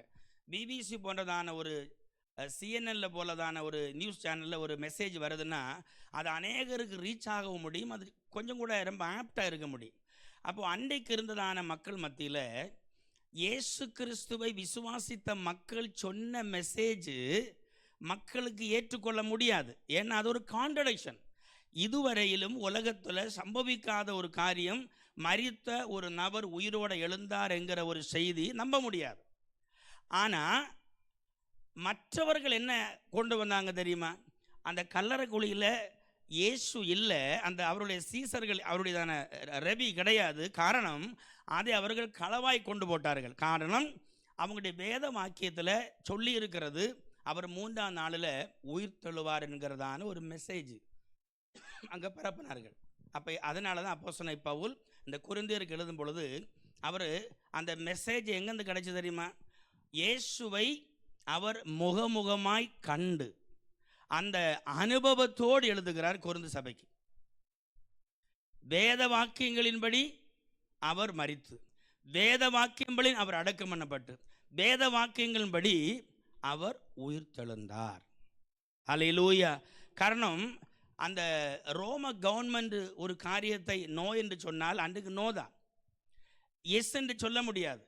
அதனால தான் ஆண்டவராகிய இயேசு கிறிஸ்து உயிர் தெழுந்த பிற்பாடு அவர் கொஞ்சம் பேருக்கு தான் தரிசனமானார். அப்போஸ்தலன் பவுல் சொல்லுகிறார், கிட்டத்தட்ட ஒரு 500 பேருக்கு தான் தரிசனமானார். ஆனால் இயேசு கிறிஸ்துவை சிலுவையில் அறையும் பொழுது 500 பேர் அல்ல அதை கண்டது. திரள் கூட்டமான ஜனங்கள் இவரை சிலுவையில் அறையும் என்று சொன்னார்கள். அன்றைக்கு இருந்ததான மக்களுக்கு எல்லாருக்கும் தெரிய வந்தது. ஆனால் இயேசு கிறிஸ்து உயிர் தெழுந்த பிற்பாடு அவர் என்ன செய்யல தெரியுமா? தன்னை பரசியமாக உலகத்தில் இருக்கிற மக்களுக்கு எல்லாம் தன்னை காண்பிக்கவில்லை, மாறாக கொஞ்சம் பேருக்கு தான் அதை காண்பித்தார். ஆமேன். ஒரு சில வசனத்தை கூட நம்ம பார்ப்போம். வாசிங்க, யோவான் எழுதின சுவிசேஷம் அதனுடையதான 20வது அதிகாரம் 1வது வசனத்தில் வாசிங்க. யோவான் எழுதின சுவிசேஷம் 20ஆம் அதிகாரம் 1வது வசனத்திலிருந்து. முதல் நாள் காலையில் அதிக இருட்டோட மகதலேனா மரியாள் கல்லறையினிடத்துக்கு வந்து கல்லறை அடைத்திருந்த கல் எடுத்து போடப்பட்டிருக்க கண்டாள். உடனே அவள் ஓடி சீமோன் பேதுருவினிடத்திலும் இயேசுவுக்கு அன்பாயிருந்த மற்ற சீஷனிடத்திலும் போய் கர்த்தரை கல்லறையிலிருந்து எடுத்துக்கொண்டு போய்விட்டார்கள், அவரை வைத்த இடம் எங்களுக்கு தெரியவில்லை என்றாள். அப்பொழுது பேதுருவும் மற்ற சீஷனும் கல்லறையினிடத்துக்கு போகும்படி புறப்பட்டு இருவரும் ஒருமித்து ஓடினார்கள். பேதுருவை பார்க்கிலும் மற்ற சீஷன் துரிதமாய் ஓடி முந்தி கல்லறையினிடத்தில் வந்து அதற்குள்ளே குனிந்து பார்த்து சீலைகள் கிடக்கிறதை கண்டான். ஆனாலும் அவன் உள்ளே போகவில்லை. சீமோன் பேதுரு அவனுக்கு பின்னே வந்து கல்லறைக்குள்ளே பிரவேசித்து சீலைகள் கிடக்கிறதையும் அவருடைய தலையில் சுற்றியிருந்த சீலை மற்ற சீலைகளுடனே வைத்திராமல் தனியே ஒரு இடத்தில் சுருட்டி வைத்திருக்கிறதையும் கண்டான். முந்தி கல்லறையினிடத்திற்கு வந்த மற்ற சீஷனும் அப்பொழுது உள்ளே பிரவேசித்து கண்டு விசுவாசித்தான். அவர் மரித்தோரிலிருந்து எழுந்திருக்க வேண்டும் என்கிற வேத வாக்கியத்தை அவர்கள் இன்னும் அறியாதிருந்தார்கள். பின்பு அந்த சீஷர்கள் தங்களுடைய இடத்துக்கு திரும்பி போனார்கள். மரியாள் கல்லறையின் அருகே வெளியே நின்று அழுது கொண்டிருந்தார். சரி, இதுதான் போதும். இனி நீங்கள் என்ன ஒன்று கவனிங்க, நமக்கு கரெக்டான நேரத்தில் ஆராதனை முடியும். இயேசு கிறிஸ்து இந்த உலகத்தில் மனுஷ அவதாரம் எடுத்து ஒரு 33 ஆண்டுகள் இந்த உலகத்தில் வாழ்ந்தது. அது ஒரு சாதாரணமான ஒரு காரியமாக உலக மனிதர்கள் அல்லது ரட்சிக்கப்படாதவர்கள் கருதலாம். ஓகே. ஆனால் இந்த ஹெவன்லி பீயிங்ஸ், அதாவது பரலோகம், அதை சாதாரணமாக அல்ல பார்க்கிறது. எல்லாரும் கவனிங்க, நமக்கு இந்த உலகத்தில் எல்லா காரியத்திலும் 3 ஒரு டைட்டில் அவங்களுக்கு சொல்கிறேன். ஒன்று ஃபெய்த்னா நம்ம ஒன்று காணாததை இருக்கிறது போல, நம்ம தான் எபிரேயர் 11:1 சொல்லுகிறது. அடுத்து பிலீவ். இப்போது தேர்டு ஒன்று ஃபேக்ட், பிலீவ், ஃபெய்த். இது 3 கிட்டத்தட்ட ஒரே சம்பவமாக இருக்கலாம். என்ன நல்ல கவனிங்க, இந்த பிறவி குருடனான இந்த குருடன் யோவான் எழுதின சுவிசேஷம் 10ஆம் அதிகாரத்தில், ஆமாம் 9ஆம் அதிகாரத்தில் வருகிறது. எடுக்க கவனிங்க. இவன் இந்த பிறவி குருடனாய் இருந்தது ஃபேக்ட், எல்லாருக்கும் தெரியும். ஓகே, ஆனால் இவனுக்கு எப்படி சுகமுண்டானது என்கிறது தெரியல. ஆனால் இவன் எப்படி அந்த இயேசுவுக்கு செய்தியை கேட்டான், இயேசுவை அறிந்தான். He believed God. அவன் இயேசுவை ஜஸ்ட் அவன் பிலீவ் பண்ணான், அவனுக்கு தெரியும், அதுக்கு மேலே தெரியல. பட் அந்த ஃபெய்த்து 100% அவனை சுகமாச்சுது. இந்த ஃபேக்ட் என்ன, அவன் குருடனாக இருந்தான், இப்போ ஃபேக்ட் என்ன, அவன் காண்கிறான் இல்லையா? அதனால தான் அப்போஸ்தலனாகிய பவுல் கொரிந்தியருக்கு எழுதும் பொழுது சொல்லுகிறார், அன்பு, அதாவது நம்பிக்கை, விசுவாசம், அன்பு. இதில் மூன்றில் ஒன்று எது? அன்பு தான் த கிரேட். இந்த ஃபெய்த்து நமக்கு உண்டாகணும்னா அந்த ஃபேக்டை நம்ம நம்பணும். இந்த ஃபேக்ட் என்ன தெரியுமா? ஆண்டவராக இயேசு கிறிஸ்து இந்த உலகத்தில் 2000 ஆண்டுகளுக்கு முன்பதாக இருந்தார் என்கிறது ஃபேக்ட். ஹல்லேலூயா. அந்த ஃபெய்த் என்ன தெரியுமா? 2000 ஆண்டுகளுக்கு முன்பதாக இயேசு கிறிஸ்துவை குறித்ததான செய்தி உலகத்தில் கொடுக்கப்பட்டது தீர்க்கதரிசிகள் மூலமாக. அதை அவர்கள் விசுவாசித்தார். they believe. தீர்க்கதரிசிகள் அதை விசுவாசித்தார்கள், நம்பிக்கை கொண்டார்கள். ஆமென். காலப்பழக்கத்தில் அது ப்ராசஸிங் ஆகி அந்த வார்த்தை மாம்சமாகி இந்த உலகத்தில் வெளிப்பட்டது. ஹல்லேலூயா. இனி நீங்கள் அந்த அதே மெசேஜ், அதே காரியத்தை திருப்பி கொண்டு வாங்க பார்க்கலாம். இன்றைக்கு இயேசு கிறிஸ்து இந்த சிலுவையில் அறையப்பட்டு மரித்து அடக்கம் பண்ணப்பட்ட பிற்பாடு அவர் உயிர்த்தெழுந்த அந்த அந்த ஒரு காரியம் என்பது ஃபேக்ட். அவர் உயிர்த்தெழுந்தது நிஜம், அப்படி தானே? அதை நேரிட்டு கண்டார்கள். ஆனால் என்ன தெரியுமா, அந்த ஒரு செய்தியை ஆல்ரெடி பிபிசி, CNN போலதான அன்றைக்கு செய்திகள் என்ன சொல்லிச்சு தெரியுமா? இயேசுவை களவாய் கொண்டு போனார்கள். இன்னைக்கு என்ன கேட்குற அன்பான தேவ பிள்ளைகளே, வாட் இஸ் அவர் ஃபேக்ட்? நம்முடைய நிஜம் என்ன? இது இயேசுவை நம்ம தூரத்தில் இருக்கிறத பார்த்தா நமக்கு பிரயோஜனம் இல்லை. நம்ம வெறுமனைய இயேசுவை நம்புறதுனாலையும் பிரயோஜனம் இல்லை. If you can enjoy in the presence of God, அந்த இயேசுவை நம்முடைய வாழ்க்கையில் அனுபவிக்க முடியும் என்றால் தான் நமக்கு எதாகலும் உண்டு. நீங்கள் அந்த வசனத்தை வாசிங்க பார்க்கலாம். அதனுடைய தானே 11வது வசனம் வாசிங்க. 20:11, யோவான் 20:11 படிங்க. ம் ம்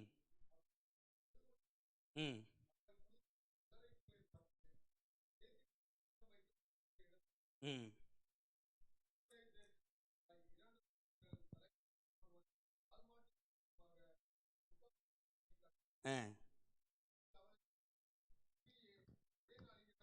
சரி, போதும் நமக்கு. நீங்கள் இந்த மரியாளுடையதான காரியத்தை நம்ம இனி வேதத்தில் பார்த்தா 7 பிசாசுகள் இவளிடத்திலிருந்து ஓடினது. இயேசுவை அதிகமாய் நேசித்தவள், இயேசுவுக்கு அதிகமாக ஊழியம் செய்தவள், இயேசு போகிற இடங்களிலெல்லாம் இவர்கள் ஒரு கூட்டமாக போய் கர்த்தருக்கு ஊழியம் செய்ததான மக்களாயிருந்தார்கள். நன்றி அறிதல் உள்ளவர்களாய், இயேசுவை அனுபவித்தவர்களாய், அவருடைய பிரசன்ஸில் வாழ்ந்தவர்களாக இருந்தார்கள். நீங்கள் கவனிங்களேன், இந்த பேதுருவுக்கும் ஆண்டவர் சொன்னார், நான் மரித்து அடக்கம் பண்ணப்படுவேன், 3ஆம் நாள் உயிர்த்தெழுவேன். ஆனால் மற்ற சீசர்களுக்கும் சொன்னார். இவர்களுக்கு யாருக்கும் இல்லாத ஒரு இன்டிமேட் ரிலேஷன் யாருக்கு உண்டாயிருந்தன்னா இந்த மரியாளுக்கு. அதுக்கு காரணம் என்ன தெரியுமா? மற்றவர்கள் எல்லாம் நீங்கள் ஒரு இடத்துல பார்ப்போமே, பேதுரு என்ன சொல்கிறான்? இது உமக்கு சம்பவிக்கக்கூடாது. தட் மீன்ஸ் ஆண்டவர் சொன்ன அந்த வெளிப்பாடை புரிவதற்கு அந்த பேதுருவுக்கு அன்று முடியலை. ஆனால் ஒருவேளை அந்த அளவுக்கு படிப்பறிவு இல்லாத, அனுபவம் இல்லாத இந்த மகதலேனா மரியாளுக்கு அது புரிய முடிந்தது. இயேசு உயிர்த்தெழுந்ததை, இயேசுடைய அன்பை, அவளுக்கு உணர முடிந்தது. அதனால தான் மற்றவர்கள் எல்லாம் கல்லறைந்து விலகி ஓடிவிட்டார்கள். ஆனால் இந்த மரியாள் மட்டும் அந்த கல்லறைக்கு பக்கத்திலேயே அழுது கொண்டு நிற்கிறாள். ஹல்லேலூயா. இன்னைக்கு என்ன கேட்குற அன்பான தேவ பிள்ளைகளே, உலகம் மதத்துக்கு மேலேயும் சபைகளுக்கு மேலேயும் கொள்கைகளுக்கு மேலேயும் இந்த உலகம் போய் கொண்டிருக்கும் பொழுது ஆண்டவர் நம்மிடத்தில் கேட்குறார், ஹிஸ்டாரிக்கலாக இருக்கிற ப்ரூஃபை நமக்கு அடுக்கி கொண்டு வருகிறதுக்கு அல்ல. நீங்கள் ஆர்கியாலஜிஸ்ட் நீங்கள் தெரிஞ்சவங்களுக்கு தெரியும், ஒரு 10 வருஷத்துக்கு முன்னே அவங்க கொண்டு வந்த இன்ஃபர்மேஷன் இன்றைக்கு தவறாக மாறுகிறது. காரணம் என்ன தெரியுமா? ரீசர்ச் கோயிங் ஆன், போய்கொண்டே இருக்குது. இன்றைக்கி ஒன்று சொல்கிறாங்க, நாளைக்கு இன்னொன்று சொல்கிறாங்க, இப்படி மாறி மாறி வருகிறது. ஆனால் உயிர்த்தெழுந்த கிறிஸ்துவோடு இருக்கிறதான ரிலேஷன் அன்னைக்கு என்னமோ இன்னைக்கும் அதுதான், இன்னைக்கு என்னமோ அவர் வருகிறது வரையிலும் அதுதான். ஹல்லேலூயா.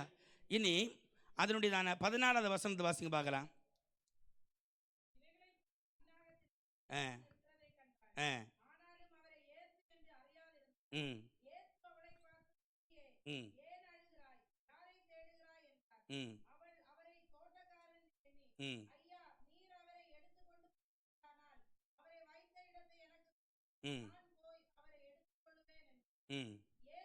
போதும் போதும். இது சிம்பிளான ஒரு காரியம் இல்லை. பிகாஸ் ஆஃப் த லவ், ஆண்டவர் மேலிருந்த அந்த உண்மையான அந்த அன்பு. என்ன சொல்கிறா? ஒன்று சொல்லுங்க, நாங்கள் ஏதாவது இங்கே தட் மீன்ஸ் அந்த யூத கலாச்சாரத்தின்படி அவங்க செய்ய வேண்டிய முறைகளை செய்வதற்காக பரிதவிக்கிறார்கள். இயேசு அடுத்த வசனத்தை வாசிங்க பார்க்கலாம். இயேசு அவளை நோக்கி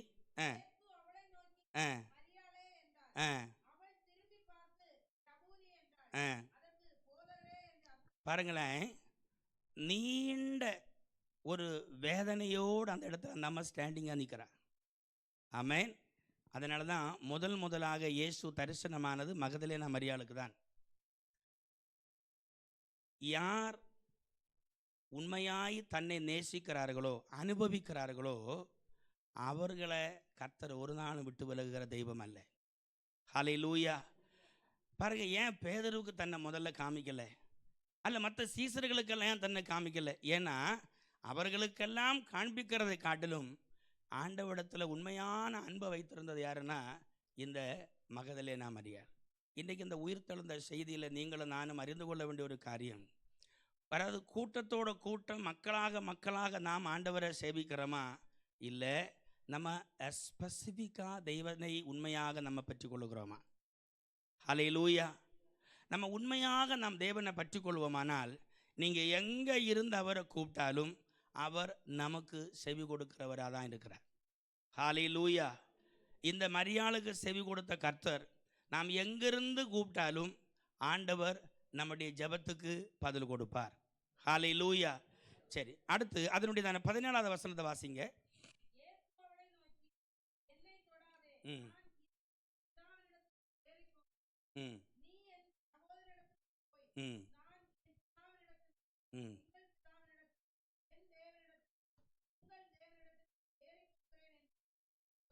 சரி, போதும். இது நம்ம ரொம்ப கொஞ்சம் சிந்திக்க வேண்டிய ஒரு காரியம் இல்லை. கவனிங்க, மதங்களுக்கும் கிறிஸ்தவ மார்க்கத்துக்கும் இருக்கிறதான உறவு நீங்கள் இதில் பார்க்க முடியும். மதங்கள் நிறைய சம்பிரதாயங்களை செய்ய வேண்டும் என்று அந்த மதங்கள் எழுதி வச்சிருக்கிறது போல மக்கள் செய்கிறாங்க. ஆனால் நம்முடைய அந்த கிறிஸ்தவ வாழ்க்கை என்பது அந்த சம்பிரதாயத்துக்கோ மட்டுமல்ல. பீப்புள் ஆர் டூயிங் சம்திங், ஆனால் அதல்ல. இந்த வேத பகுதியை நீங்கள் 17வது வசனத்தை வாசிக்கும் பொழுது ஆண்டவர் சொல்கிறாரு, நீ என்ன செஞ்சிடாத, தொடாத, ஏன்னா நான் எங்கே போகல, இதுவரையிலும் பிதாவிடத்தில் போகலை. இனி எடுங்க பார்க்கலாம். எபிரேயர் 9ஆம் அதிகாரம்.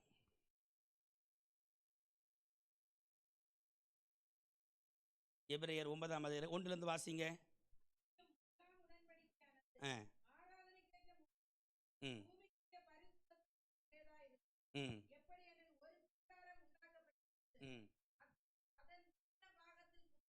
ம் அது போதும். நீங்கள் அந்த 5லேருந்து வாசிங்க.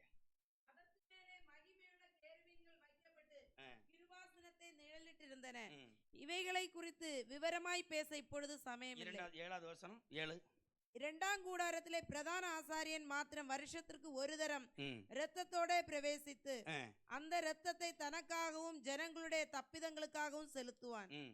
அதனாலே முதலாம் கூடாரம் நிற்கும் அளவும் பரிசுத்த ஸ்தலத்திற்கு போகிற மார்க்கம் இன்னும் வெளிப்படவில்லை என்று பரிசுத்த ஆவியானவர் தெரியப்படுத்தி இருக்கிறார். ம். அந்த கூடாரம் இக்காலத்திற்கு உதவுகிற ஒப்பனையாய் இருக்கிறது. ம். அதற்கேற்றபடியே செலுத்தப்பட்டு வருகிற காணிக்கைகளும் பலிகளும் ஆராதனை செய்கிறவனுடைய மனசாட்சியை பூரணப்படுத்த கூடாதவைகளாம். இவைகள் சீர்திருத்தல் உண்டாகும் காலம் வரைக்கும் நடந்தேறும்படி கட்டளையிடப்பட்ட போஜன பானங்களும் பலவித ஸ்நானங்களும் சரீரத்திற்கேற்ற சடங்குகளுமே அல்லாமல் வேறல்ல. சரி, அடுத்து அதே இதுல 16, 17 வாசிங்க. ஏனென்றால் எங்கே மரண சாசனம் உண்டோ அங்கே அந்த சாசனத்தை எழுதினவனுடைய மரணம் உண்டாக வேண்டும். எப்படி எனில் மரணம் உண்டான பின்பே மரண சாசனம் உறுதிப்படும். அதை எழுதினவன் உயிரோடு இருக்கையில் அதற்கு பலன் இல்லையே. ஆமென். ஸ்தோத்திரம். நீங்க நல்ல என்ன கவனிங்க. வீட்டில் போய் இந்த 9ஆம் அதிகாரமும் 8ஆம் அதிகாரம் நீங்க படிங்க. படிக்கும் பொழுது கொஞ்சம் கூட ஆவியானவங்களுக்கு கற்றுக் கொடுப்பார். நல்ல என்ன கவனிங்க. இந்த 17ஆம் அதிகாரத்தில் வருகிற ஒரு சம்பவம் என்னன்னா, ஆண்டவராகிய இயேசு கிறிஸ்து இந்த உலகத்தில் மனுக்குலத்தின் பாவத்திற்காக தன்னை பலியாக ஒப்பு கொடுத்தார். சங்கீத பகுதியில் இயேசு கிறிஸ்துவை குறித்து சொல்லும் பொழுது ஆண்டவர் சொல்றார், வசனம் சொல்லுகிறது, எனக்கு ஒரு சரீரத்தை ஏற்படுத்தணும். அதாவது கிறிஸ்துவானவர் இந்த உலகத்தில் பிறக்கும் பொழுது ஒரு சரீரம், எப்படின்னா பலி செலுத்துவதற்கு ஒரு சரீரம். இப்போ ஆண்டவராகிய இயேசு கிறிஸ்து இந்த உலகத்தில் அந்த வார்த்தை மாம்சமாகி இந்த உலகத்தில் அவர் வாழ்ந்தார். ஓகே, அதான் யோவான் 1ஆம் அதிகாரத்தில் வாசிக்கிறோம். அந்த வார்த்தை மாம்சமானது. இயேசு கிறிஸ்துடையதான அந்த பிதாவாகிய தேவனுடைய அந்த வார்த்தை மாம்சமாகி 33 ஆண்டுகள் இந்த உலகத்தில் வாழ்ந்தது. இப்போ இயேசு கிறிஸ்து மனுக்குலத்தினுடையதான பாவத்திற்காக தன்னை பலியாக ஒப்பு கொடுக்கணும். ஓகே, அந்த பலியாக ஒப்பு கொடுக்கும் பொழுதுதான் ஆதாமுக்கு பிளேஸில் இருந்ததான நாம், ஆதாமுக்கு பிளேஸில் எல்லாரும் பாவம் செய்து தேவ மகிமையற்று அவர்கள் எல்லாரும் நித்திய ஆக்கினிக்கு நேராக போகும் பொழுது அந்த ஆதாமுக்கு பிளேஸில் 2ஆம் ஆதாமாய் வெளிப்பட்ட ஆண்டவராகிய இயேசு கிறிஸ்து மெல்கி சேதேக்கின் முறைப்படி இந்த உலகத்தில் ஆசாரியனாய் வருகிறார். ஆமென். இந்த ஆசாரியனாய் வரும்பொழுதுதான் கெத்செமனே தோட்டத்தில், எல்லாரும் என்ன கவனிங்க, கெத்செமனே தோட்டத்தில் கிட்டத்தட்ட வேலைக்கிழமை நைட்டு, எல்லாரும் கவனிங்க, இயேசு கிறிஸ்துவுக்கு மேலே இருந்த தெய்வத்துவம், இயேசு கிறிஸ்துவுக்கு மேலே இருந்ததான அந்த காட்லினஸ் ரிமூவ்ட். அதுவரையிலும் இயேசு கிறிஸ்துவை குறித்து வேத பண்டிதர்களும் அதை தியானிக்கும் பொழுது நமக்கு சொல்ல முடியும், அவர் 100% தெய்வனாகவும் 100% மனிதனாகவும் இருந்தார். நீங்கள் இந்த இடத்துல வரும்பொழுது, கெத்செமனே தோட்டத்தில் வரும்பொழுது 100% எப்படி ஆதாம் இருந்தானோ அதே போல ஆண்டவராக இயேசு கிறிஸ்து மாறினார். ஆகவே தான் தன்னுடைய ஆண்டவர் அடுத்து செய்ய போகிறதான அந்த பலியை குறித்து அவர் தியானித்த பொழுது, யோசித்த பொழுது அவருடைய வேர்வை இரத்தமாக மாறினது. பயம் உண்டாயிற்று. காரணம் அந்த மரண பயம் சாதாரணமானதல்ல. அதை ஆண்டவராக இயேசு கிறிஸ்துடைய அனுபவத்தில் காமிக்கிறார். அப்போ அந்த மரண பயம் வரும் பொழுது ஆண்டவருடைய தேவதூதன் வந்து பலப்படுத்துகிறான். ஓகே, பலப்படுத்தின உடனே அடுத்த நெக்ஸ்ட் மூமெண்ட் நம்ம பார்க்கும் பொழுது யூதாஸ் வருகிறான், காட்டி கொடுக்கிறான், இயேசுவை அரெஸ்ட் பண்ணப்படுகிறார்கள். ஹல்லேலூயா. நீங்கள் 2 கொரிந்தியர் 5ஆம் அதிகாரத்துடையதான 4வது வசனத்தை எடுங்க பார்க்கலாம். 2 கொரிந்தியர் இந்த கூடாரத்தில் இருக்கிற நாம் பாரம் சுமந்து தவிக்கிறோம். அதில் 2 கொரிந்தியர் 5ஆம் அதிகாரம் அதனுடையதான 12வது வசனம். இதனாலே நாங்கள் உங்களுக்கு முன்பாக 2 கொரிந்தியர் இல்லை சாரி 12 இல்லைங்க 21. அதாவது 2 கொரிந்தியர் 5ஆம் அதிகாரம் 21. நாம் அவருக்குள் தேவனுடைய நீதியாகும்படிக்கு பாவம் அறியாத அவரை நமக்காக பாவமாக்கினார். ஆமென். இதான் சம்பவிக்கிறது. என்ன சம்பவிக்கிறது? அதுவரையில் அவர் பாவி அல்ல, இப்பொழுது அவர் என்னவா மாறினார்? பாவியாய் மாறினார். ஹல்லேலூயா. பாருங்க, அந்த பாவியாய் மாறின உடனே பிதா தேவனுடைய இயேசு கிறிஸ்துவிலிருந்து அந்த அந்த முகத்தை திருப்புகிறார். அதனால தான் அந்த 7 வார்த்தையில் ஒரு வார்த்தை நம்ம கடந்த நாளுக்கு கேட்டோம். என் பிதாவே என் பிதாவே, என் தேவனே என் தேவனே ஏன் என்னை கைவிட்டீர். பாருங்க, டோட்டலி டிஸ்கனெக்டட் ஃப்ரம் காட். 100% தேவனிடத்திலிருந்து ஆண்டவராக இயேசு கிறிஸ்து பிரிக்கப்படுகிறார். தனிமையாய் நிற்கிறார். சிலுவையில் அறையப்படுகிறார். அவரை ரொம்ப கொடுமைப்படுத்துகிறாங்க. சிலுவையில் அறைகிறார்கள். சிலுவையில் அறைந்து சிலுவை மரணத்தூடாக அவரை கொன்று அடக்கம் பண்ணுகிறார்கள்.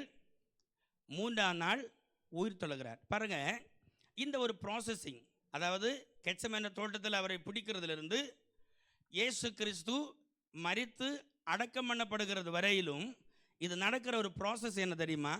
த பிளேஸ் ஆஃப் ஆதாம். தேவன் எங்கே வருகிறான்னா ஆதாமுக்கு பிளேஸில் வருகிறார். ஆதாமுக்கு பிளேஸில் எல்லாரும் ஒன்று கவனிங்க. ஆதாம் செய்த பாவத்தை எல்லாம், நீங்கள் ஆதாம்னா நீங்கள் உடனே புரிஞ்சிடக்கூடாது. ஆதாம் எங்கே இருக்கிறாரு? 6000 ஆண்டுகளுக்கு முன்பதாக ஹிஸ்டரி இருக்குது. ஆதாம் பிறந்து அப்ரோச்மெட்லி அன்னைக்கு ஆதாம் பிறந்திருக்கிறாரு. இப்போ நாங்கள் எங்கே இருக்கிறோம்? இப்போ ஆதாம் எங்கே இருக்கிறாரு? சிம்பிள். நீங்கள் எல்லாரும் ஆதாமும் ஏவாளாக தான் இருக்கிறீங்க. நம்ம எல்லாரும் ஆதாமும் ஏவாளும் வாழ்ந்து கொண்டு தான் இருக்கிறார்கள். ஆமேன். நமக்கு ஜெனரேஷன் வர வர வாழ்ந்து கொண்டு தான் இருக்கிறாரு. அப்போ ஆதாமு செஞ்சதான பாவத்தை ஆதாமுக்கு பிளேஸில் அதனால தான் ஆண்டவராக இயேசு கிறிஸ்து பிசாசை கல்வாரி சிலுவையினால் என்ன செய்கிறாரு? காலின் கீழே மிதித்து விடுகிறார். மிதித்து ஆதாமுடையதான மீறுதலை டோட்டலாக தன்மையில் எடுத்துக்கொண்டு இந்த உலகத்தில் இருக்கிறதான மனுஷனுக்கு சமாதானத்தை கொடுக்கிறார். ஒன்று கரங்களை தட்டி கர்த்தருக்கு நன்றி செலுத்துவோமா? நல்ல நல்ல நல்ல நல்ல ஹல்லேலூயா. என்ன கேட்குற அன்பான தேவ பிள்ளைகளே, நீங்கள் இயேசுவை சொந்த ரட்சகனாக ஏற்றுக்கொண்டது உண்மையானால், if you believe in Jesus, இயேசு உங்கள் பாவத்தை மன்னித்திருக்கிறார் என்று நீங்கள் நம்பி இருக்கிறது உண்மையானால், நீங்கள் பாக்கியவான்கள். நீங்கள் எந்த குளத்தில் போயும் குளிக்க வேண்டிய தேவையில்லை, எந்த புனித தண்ணீரிலும் குளிக்க வேண்டிய தேவையில்லை, எந்த மலைக்கு நீங்கள் போக வேண்டிய தேவையில்லை. அப்படி போகிறதுனால பிரயோஜனமும் இல்லை. இயேசுவை சொந்த இரட்சகராக நீங்கள் ஏற்றுக்கொண்டிருந்தால் உங்களுடைய பாவங்கள் மன்னிக்கப்பட்டது. ஹல்லேலூயா. நீங்கள் பரிசுத்தமாக்கப்பட்டிருக்கிறீர்கள். உங்கள் மேலே இந்த உலகத்தில் இருக்கிற பிசாசுக்கு அதிகாரம் செலுத்த முடியாது. பாருங்க, இந்த ஒரு ப்ராசஸிங் தான் அங்கே நடக்குது. அதனால தான் ஆண்டவர் சொல்கிறாரு, மகதலேனா மேரிட்ட, நீ இப்போ என்ன செஞ்சிடாத, என்னை டச் பண்ணிடாத. நான் என்ன செய்யணும்?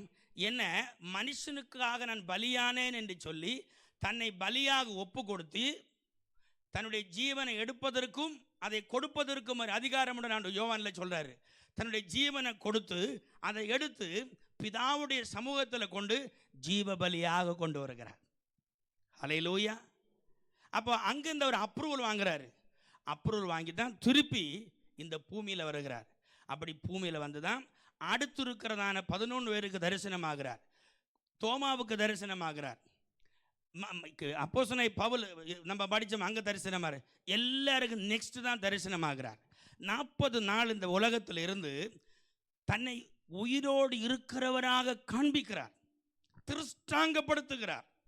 தன்னை உயிரோடு இருக்கிறவர் திருஷ்டாங்கப்படுத்தி இந்த சங்கதிகள் எல்லாம் அவருக்கு விளக்கி கொடுக்கிறார். ஹல்லேலூயா. எல்லாரும் நல்ல கவனிங்க. ஆகவே அன்பான தேவ பிள்ளைகளே, அன்றைக்கு இருந்த 120 பேர் ரொம்ப போல்டாக இருந்தாங்க. ஏன்னா அந்த 40 நாள் கிளாஸ் இருக்கு இல்லையா, அவர் பரமேறி போவதற்கு முன்னே, அப்போஸ்தலர் நடவடிக்கை 1ஆம் அதிகாரத்தில் இருக்குது, அவர் பரமேறி போவதற்கு முன்பதாக 40 நாளளவும் அவர் சகல காரியத்தையும் குறித்து அவர்களுக்கு சொல்லி கொடுத்தார். அதை அவர்கள் கேட்டார்கள், அதை நம்பினார்கள், அங்கேயே உட்கார்ந்துருந்தாங்க. ஹல்லேலூயா. இந்த ப்ராசஸிங் தான் மகதலேனா மரியாள்கிட்ட ஆண்டவர் சொல்ல, நீ இப்போ என்ன தொடாத, அது நடக்கும் என்று தீர்க்க தரிசனம் உரைத்த பகுதி பல பகுதியில் இருக்குது. அதுதான் எபிரேயருக்கான எழுதி வச்சிருக்கிற 9ஆம் அதிகாரத்தில் என்ன சம்பவிச்சு தெரியுமா? நமக்கெல்லாம் தெரியுமே. நம்முடைய அப்பா அம்மா, பாட்டி தாத்தா அவர்களுடையதான சொத்தை அடுத்த ஜெனரேஷனுக்கு எழுதி வைக்கும் பொழுது அவர்கள் மரித்த பிற்பாடு தான் அந்த வில் பத்திரத்துக்கு ரொம்ப பவர் உண்டு. ஏன்னா அவங்க இறந்த பிற்பாடு தான் அது என்ன ஆகும், சரியான அப்ளிகபிளாக நமக்கு எடுக்க முடியும். அதுபோல் இயேசு கிறிஸ்து மரித்து அடக்கம் பண்ணப்பட்ட பிற்பாடு இந்த உலகத்தில் ஒரு சம்பவம் நடந்து தெரியுமா? அதை வாசிங்க வாங்கல. மத்திய எழுதின சுவிசேஷம் 28ஆம் அதிகாரம் குயிக்காடுங்க.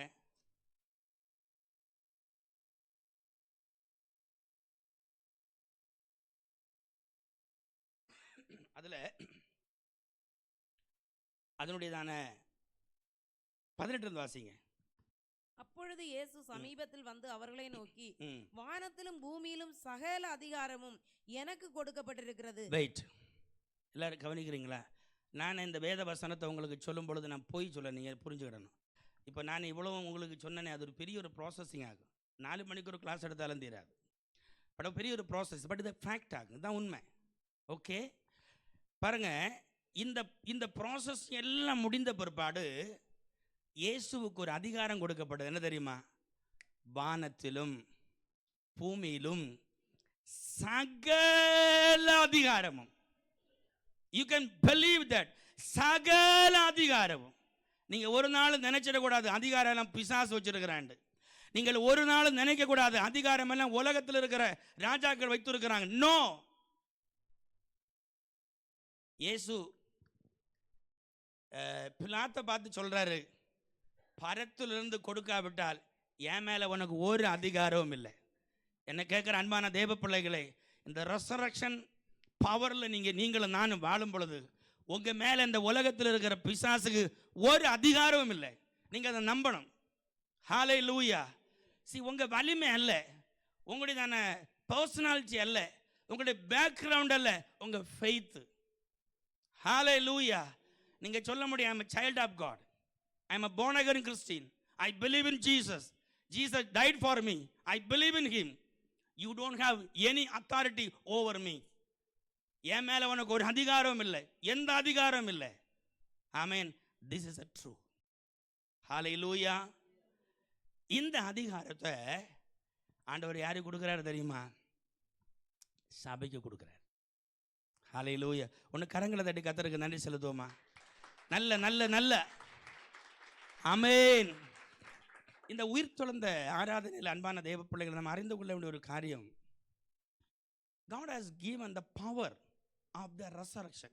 இந்த உயிர் தொழுந்த பவரை நமக்கு தந்திருக்கிறார். ஆமென். ஏன் தெரியுமா? இந்த உயிர் தொழுந்த பவர் தேவன் அது பரிசுத்த ஆவியானவர் நமக்கு தந்திருக்கிறார்னா, இந்த உலகத்தில் நாம் இயேசுவை ஏற்றுக்கொள்ளும் பொழுது, அதாவது மற்ற மனிதர்கள் எல்லாம் எப்படி வாழ்றாங்கிறது விஷயம் இல்லை, பட் நம்மை ஆண்டவர் ஸ்பெஷலாக பார்க்குறார். ஹல்லேலூயா.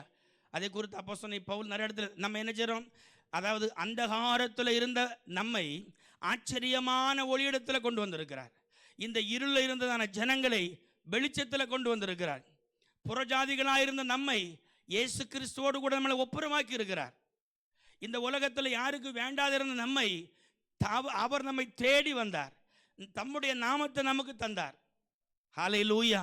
இதெல்லாம் அவரை விசுவாசிக்கிற தேவ பிள்ளைகளாக, அதுதான் சர்ச், அந்த சபைக்கு கொடுத்துருக்கிறார். சபைன்னா பெனியல் காஸ்பல் ஏஜ் சர்ச்சுன்னு நினைக்காதீங்க, எல்லா விசுவாசிகளையும் சேர்ந்தது தான் சபை.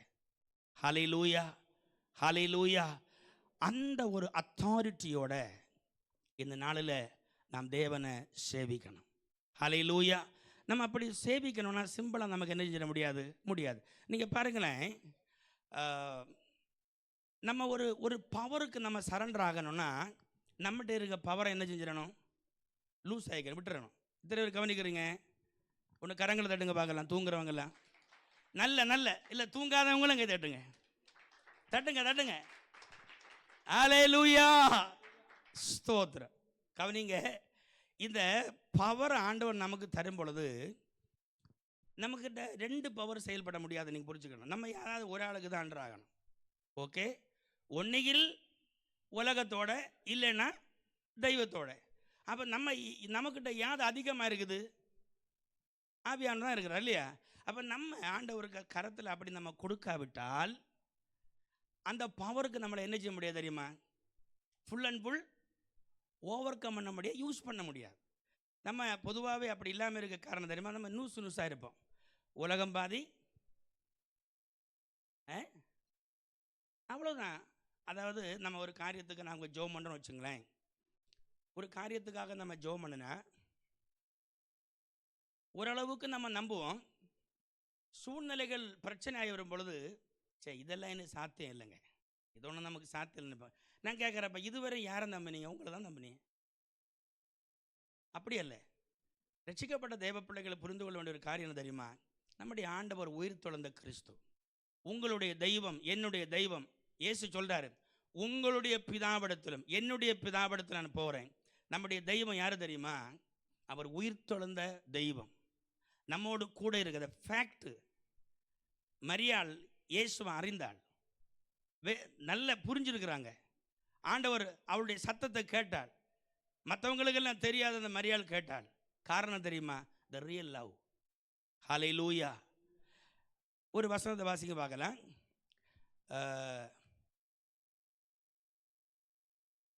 யோவான் எழுதின சுவிசேஷம் அதனுடையதான 12வது அதிகாரம்.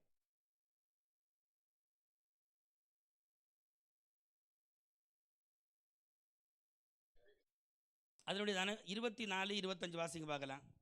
மெய்யாகவே மெய்யாகவே நான் உங்களுக்கு சொல்லுகிறேன், கோதுமை மணியானது நிலத்தில் விழுந்து சாகாவிட்டால் தனித்திருக்கும், செத்ததே ஆகில் மிகுந்த பலனை கொடுக்கும். தன் ஜீவனை சிநேகிக்கிறவன் அதை இழந்து போவான். இந்த உலகத்தில் தன் ஜீவனை வெறுக்கிறவனோ அதை நித்திய ஜீவகாலமாய் காத்து கொள்ளுவான். ஆமென். ஸ்தோத்திரம். பாருங்க, அதாவது கோதுமை மணியானது நிலத்தில் விழுந்து விழுந்து சாகாவிட்டால் தனித்திருக்கும், செத்தையாகில் மிகுந்த பலனை கொடுக்கும். இந்த ப்ராப்ளம் என்னன்னா, நம்ம ஆண்டவருக்கு கரத்தில் நம்மை 100% கொடுக்க முடியும்னா நம்ம என்ன ஆச்சுன்னா சரண்டர் ஆகிட்டோம். ஓகே, ஆண்டவர் நம்ம உருவாக்க முடியும். மாறாக இந்த கோதுமை மணியாகிய நாம் சாகிறதுக்குன்னு, ஏன்னா அந்த நம்ம விட்டு கொடுப்பதுக்கு நம்ம தயார் இல்லைன்னு வச்சுங்களேன், அதனால் ப்ரொடக்ஷன் கொடுக்க முடியாது. நீங்கள் அந்த லாயை நம்ம புரியணும். அதாவது ஒன்றில் ரெசரக்ஷன் பவருக்கு அண்டரில் வரணும், இல்லைன்னா உலக பவரில் அண்டரில் வரணும். ஆண்டவர் சொன்னார், நீங்கள் உலகமெங்கிலும் போய் சர்வ சிருஷ்டிகளுக்கும் சுவிசேஷத்தை பிரசங்கிங்க, உலகத்தின் கடைசி மட்டும் நான் என்ன செய்கிறேன்? உங்களோடு கூட இருக்கிறேன். நான் கேட்குறேன், really do you believe that Jesus is with you? இயேசு உங்களோட இருக்கிறாருன்னு நம்ம நம்புகிறோமா இல்லையா? அப்போ எதுக்கு பயம்? அப்போ எதுக்கு சஞ்சலம்? அதுக்கு ஏன் கவலைப்படுறோம்? ஹல்லேலூயா. மகதலேனா மரியாள் சொல்ல வேர்டு பார்த்தீங்களா? ஐயா எங்கே வச்சிருக்க சொல்லுங்க, நான் எடுத்துகிட்டு போகிறேன். ஏன் போல்ட்னஸ்? பேதுரு எல்லாம் ஓடிட்டானே, அந்த அம்மா ஓடலையே, அழுது கொண்டு நிற்கிறாளே, ஏன்? அந்த ரிலேஷன். ஹல்லேலூயா. இந்த நாளில் இந்த ரெசரக்ஷன் கிறிஸ்துவை நாம் பின்பற்றுகிறதான தெய்வ பிள்ளைகளாக நாம் ஒன்று செய்ய வேண்டிய ஒரு காரியம், எல்லா நாளும் அல்லது எல்லா காலத்திலும் இந்த இயேசு நம்மோடு இருக்கிறார் என்று நீங்கள் அறியணும். ஹல்லேலூயா. பாருங்க, நிறைய இந்த உலகத்தில் பல கள்ள மெசேஜ்கள் அல்லது இதை குறித்ததான தவறான சிந்தைகள் எல்லாம் இந்த உலகத்தில் கொடுத்துருக்குறாங்க. அது மக்கள் இன்றைக்கெல்லாம் நிறைய வெப்சைட்லாம் படிச்சுட்டு இயேசு கிறிஸ்து மரிக்கல்ல, அவர் ஓடிட்டாருன்னெலாம் சொல்லி தவறாக கொடுக்குறாங்க. That is not correct way. அப்படின்னா இந்த சுவிசேஷம் தேவையில்லையே, இயேசு கிறிஸ்து வந்ததுக்கு அர்த்தம் இல்லையே, மனுஷனுடைய பாவம் மன்னிக்கப்படாதே, நம்முடைய பாவங்கள் மன்னிப்பதற்கு வேற என்ன வே? வேற ஒரு வே இல்லையே. ஹல்லேலூயா. அப்போ நம்ம இந்த சத்தியத்தை நம்ம நம்பாமல் இருக்கிறதுக்கு பிசாசு பயங்கரமான சூழ்ச்சிகளை கொண்டு வருவான். ஹல்லேலூயா. அதில் ஒரு பயங்கரமான ஒரு சூழ்ச்சி இந்த அப்போஸ்தலர் நடவடிக்கைகளுங்க பார்க்கலாம். அப்போஸ்தலர் நடவடிக்கைகள் அதனுடையதான 4வது அதிகாரம்.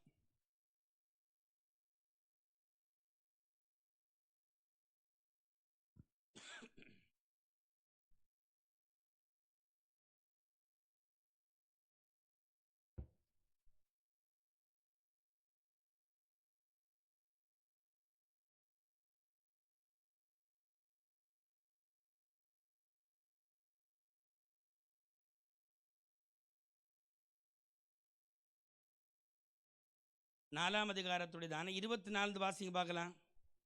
அவர்கள் அதை கேட்டு ஒருமனப்பட்டு ஆ. தேவனை நோக்கி சத்தமிட்டு, கர்த்தாவே, நீர் வானத்தையும் பூமியையும் சமுத்திரத்தையும் அவைகளில் உள்ள யாவற்றையும் உண்டாக்கின தேவனாய் இருக்கிறீர். ம், புறஜாதிகள் கொந்தளித்து ஜனங்கள் விருதா காரியங்களை சிந்திப்பான் என்றும், ம், கர்த்தருக்கு விரோதமாகவும் அவருடைய கிறிஸ்துவுக்கு விரோதமாகவும் ம், பூமியின் ராஜாக்கள் எழும்பி நின்று ம், அதிகாரிகள் ஏகமாய் கூட்டம் கூடினார்கள் என்றும் ம், தேவரீர் உம்முடைய தாசனாகிய தாவீதின் வாக்கினால் உரைத்தீரே. ம். அந்தபடி உம்முடைய கரமும் உம்முடைய ஆலோசனையும் முன்குறித்தவைகள் யாவையும் செய்யும்படி ம், ஏரோதும் பொந்தி பிலாத்தும் புறஜாதிகளோடும் இஸ்ரவேல் ஜனங்களோடும் கூட ம். நீர் அபிஷேகம் பண்ணின உம்முடைய பரிசுத்த பிள்ளையாகிய இயேசுவுக்கு விரோதமாய் மெய்யாகவே கூட்டம் கூடினார்கள். சரி, போதும். எப்படி கூட்டம் கூடி அவரை சிலுவையில் அறைய வச்சுட்டாங்க அப்படின்னு அவங்க என்ன செய்கிறாங்க? உட்கார்ந்தது ஜெபம் பண்ணுறாங்க. ஜெபம் பண்ணும் பொழுது பரிசுத்த ஆவியானவர் இறங்கி அவங்கள பலப்படுத்துகிறார். இது எது? இவங்கெல்லாம் யார் தெரியுமா? முதல் நூற்றாண்டு உயிர்த்தெழுந்த கிறிஸ்துவுடைய சாட்சிகள். ஹல்லேலூயா. உயிர்த்தெழுந்த முதல் நூற்றாண்டு கிறிஸ்தவர்கள். இயேசு கிறிஸ்து இன்றைக்கு நம்ம 21ஆம் நூற்றாண்டு நம்ம இருக்கிறோம். ஆனால் அன்றைக்கு அந்த ஃபஸ்ட்டு ஜெனரேஷன் உயிர்த்தெழுந்த சாட்சிகள் அவங்க. ஆமென். அவர்களால் என்ன செய்ய முடியல? ஸ்டாப் பண்ண முடியல. 40 வயதான ஒருவன் சுகமாகிறான். இது இயேசு கிறிஸ்துடைய நாமத்தினால. அவர் எங்கே இருக்கிறார்? நீங்கள் சிலுவையில் அறைந்த அந்த இயேசு இன்றைக்கு உயிரோடு இருக்கிறார். அதற்கு நாங்கள் சாட்சி. நாங்கள் இல்லை, அவருடைய நாமமே. ஹல்லேலூயா. செத்து போனவங்க வர முடியும், but he is still alive. they believed, they proved. ஹல்லேலூயா. இன்னைக்கு இந்த இயேசு கிறிஸ்து உயிர்த்தெழுந்தா இருந்துக்கிறதுக்கு சாட்சி என்ன? நம்ம எல்லாரும் உயிர்த்தெழுந்த கிறிஸ்துவை ஆராதிக்க வந்திருக்கிறோம். நம்ம எல்லாம் ரட்சிக்கப்பட்ட தேவ பிள்ளைகளை கர்த்தரை ஆராதிக்கிறோம். நமக்கு ஒரு விசுவாசம், நமக்கு ஒரு நம்பிக்கை உண்டு. நம்ம அவருக்காக வாழ்கிறோம். ஹல்லேலூயா. இது ஏதோ ஒரு கட்டுக்கதை இல்லை, இது அனுபவம் சார்ந்தது. ஒவ்வொரு தேவ பிள்ளையுடைய வாழ்க்கையில் இருக்கிற அந்த அனுபவம். ஆமென். அதே வேத பகுதியுடையதான 5ஆம் அதிகாரத்துக்கு பார்க்கலாம். 5ஆம் அதிகாரத்துடையதான 34 வசனம் வாசிங்க பார்க்கலாம்.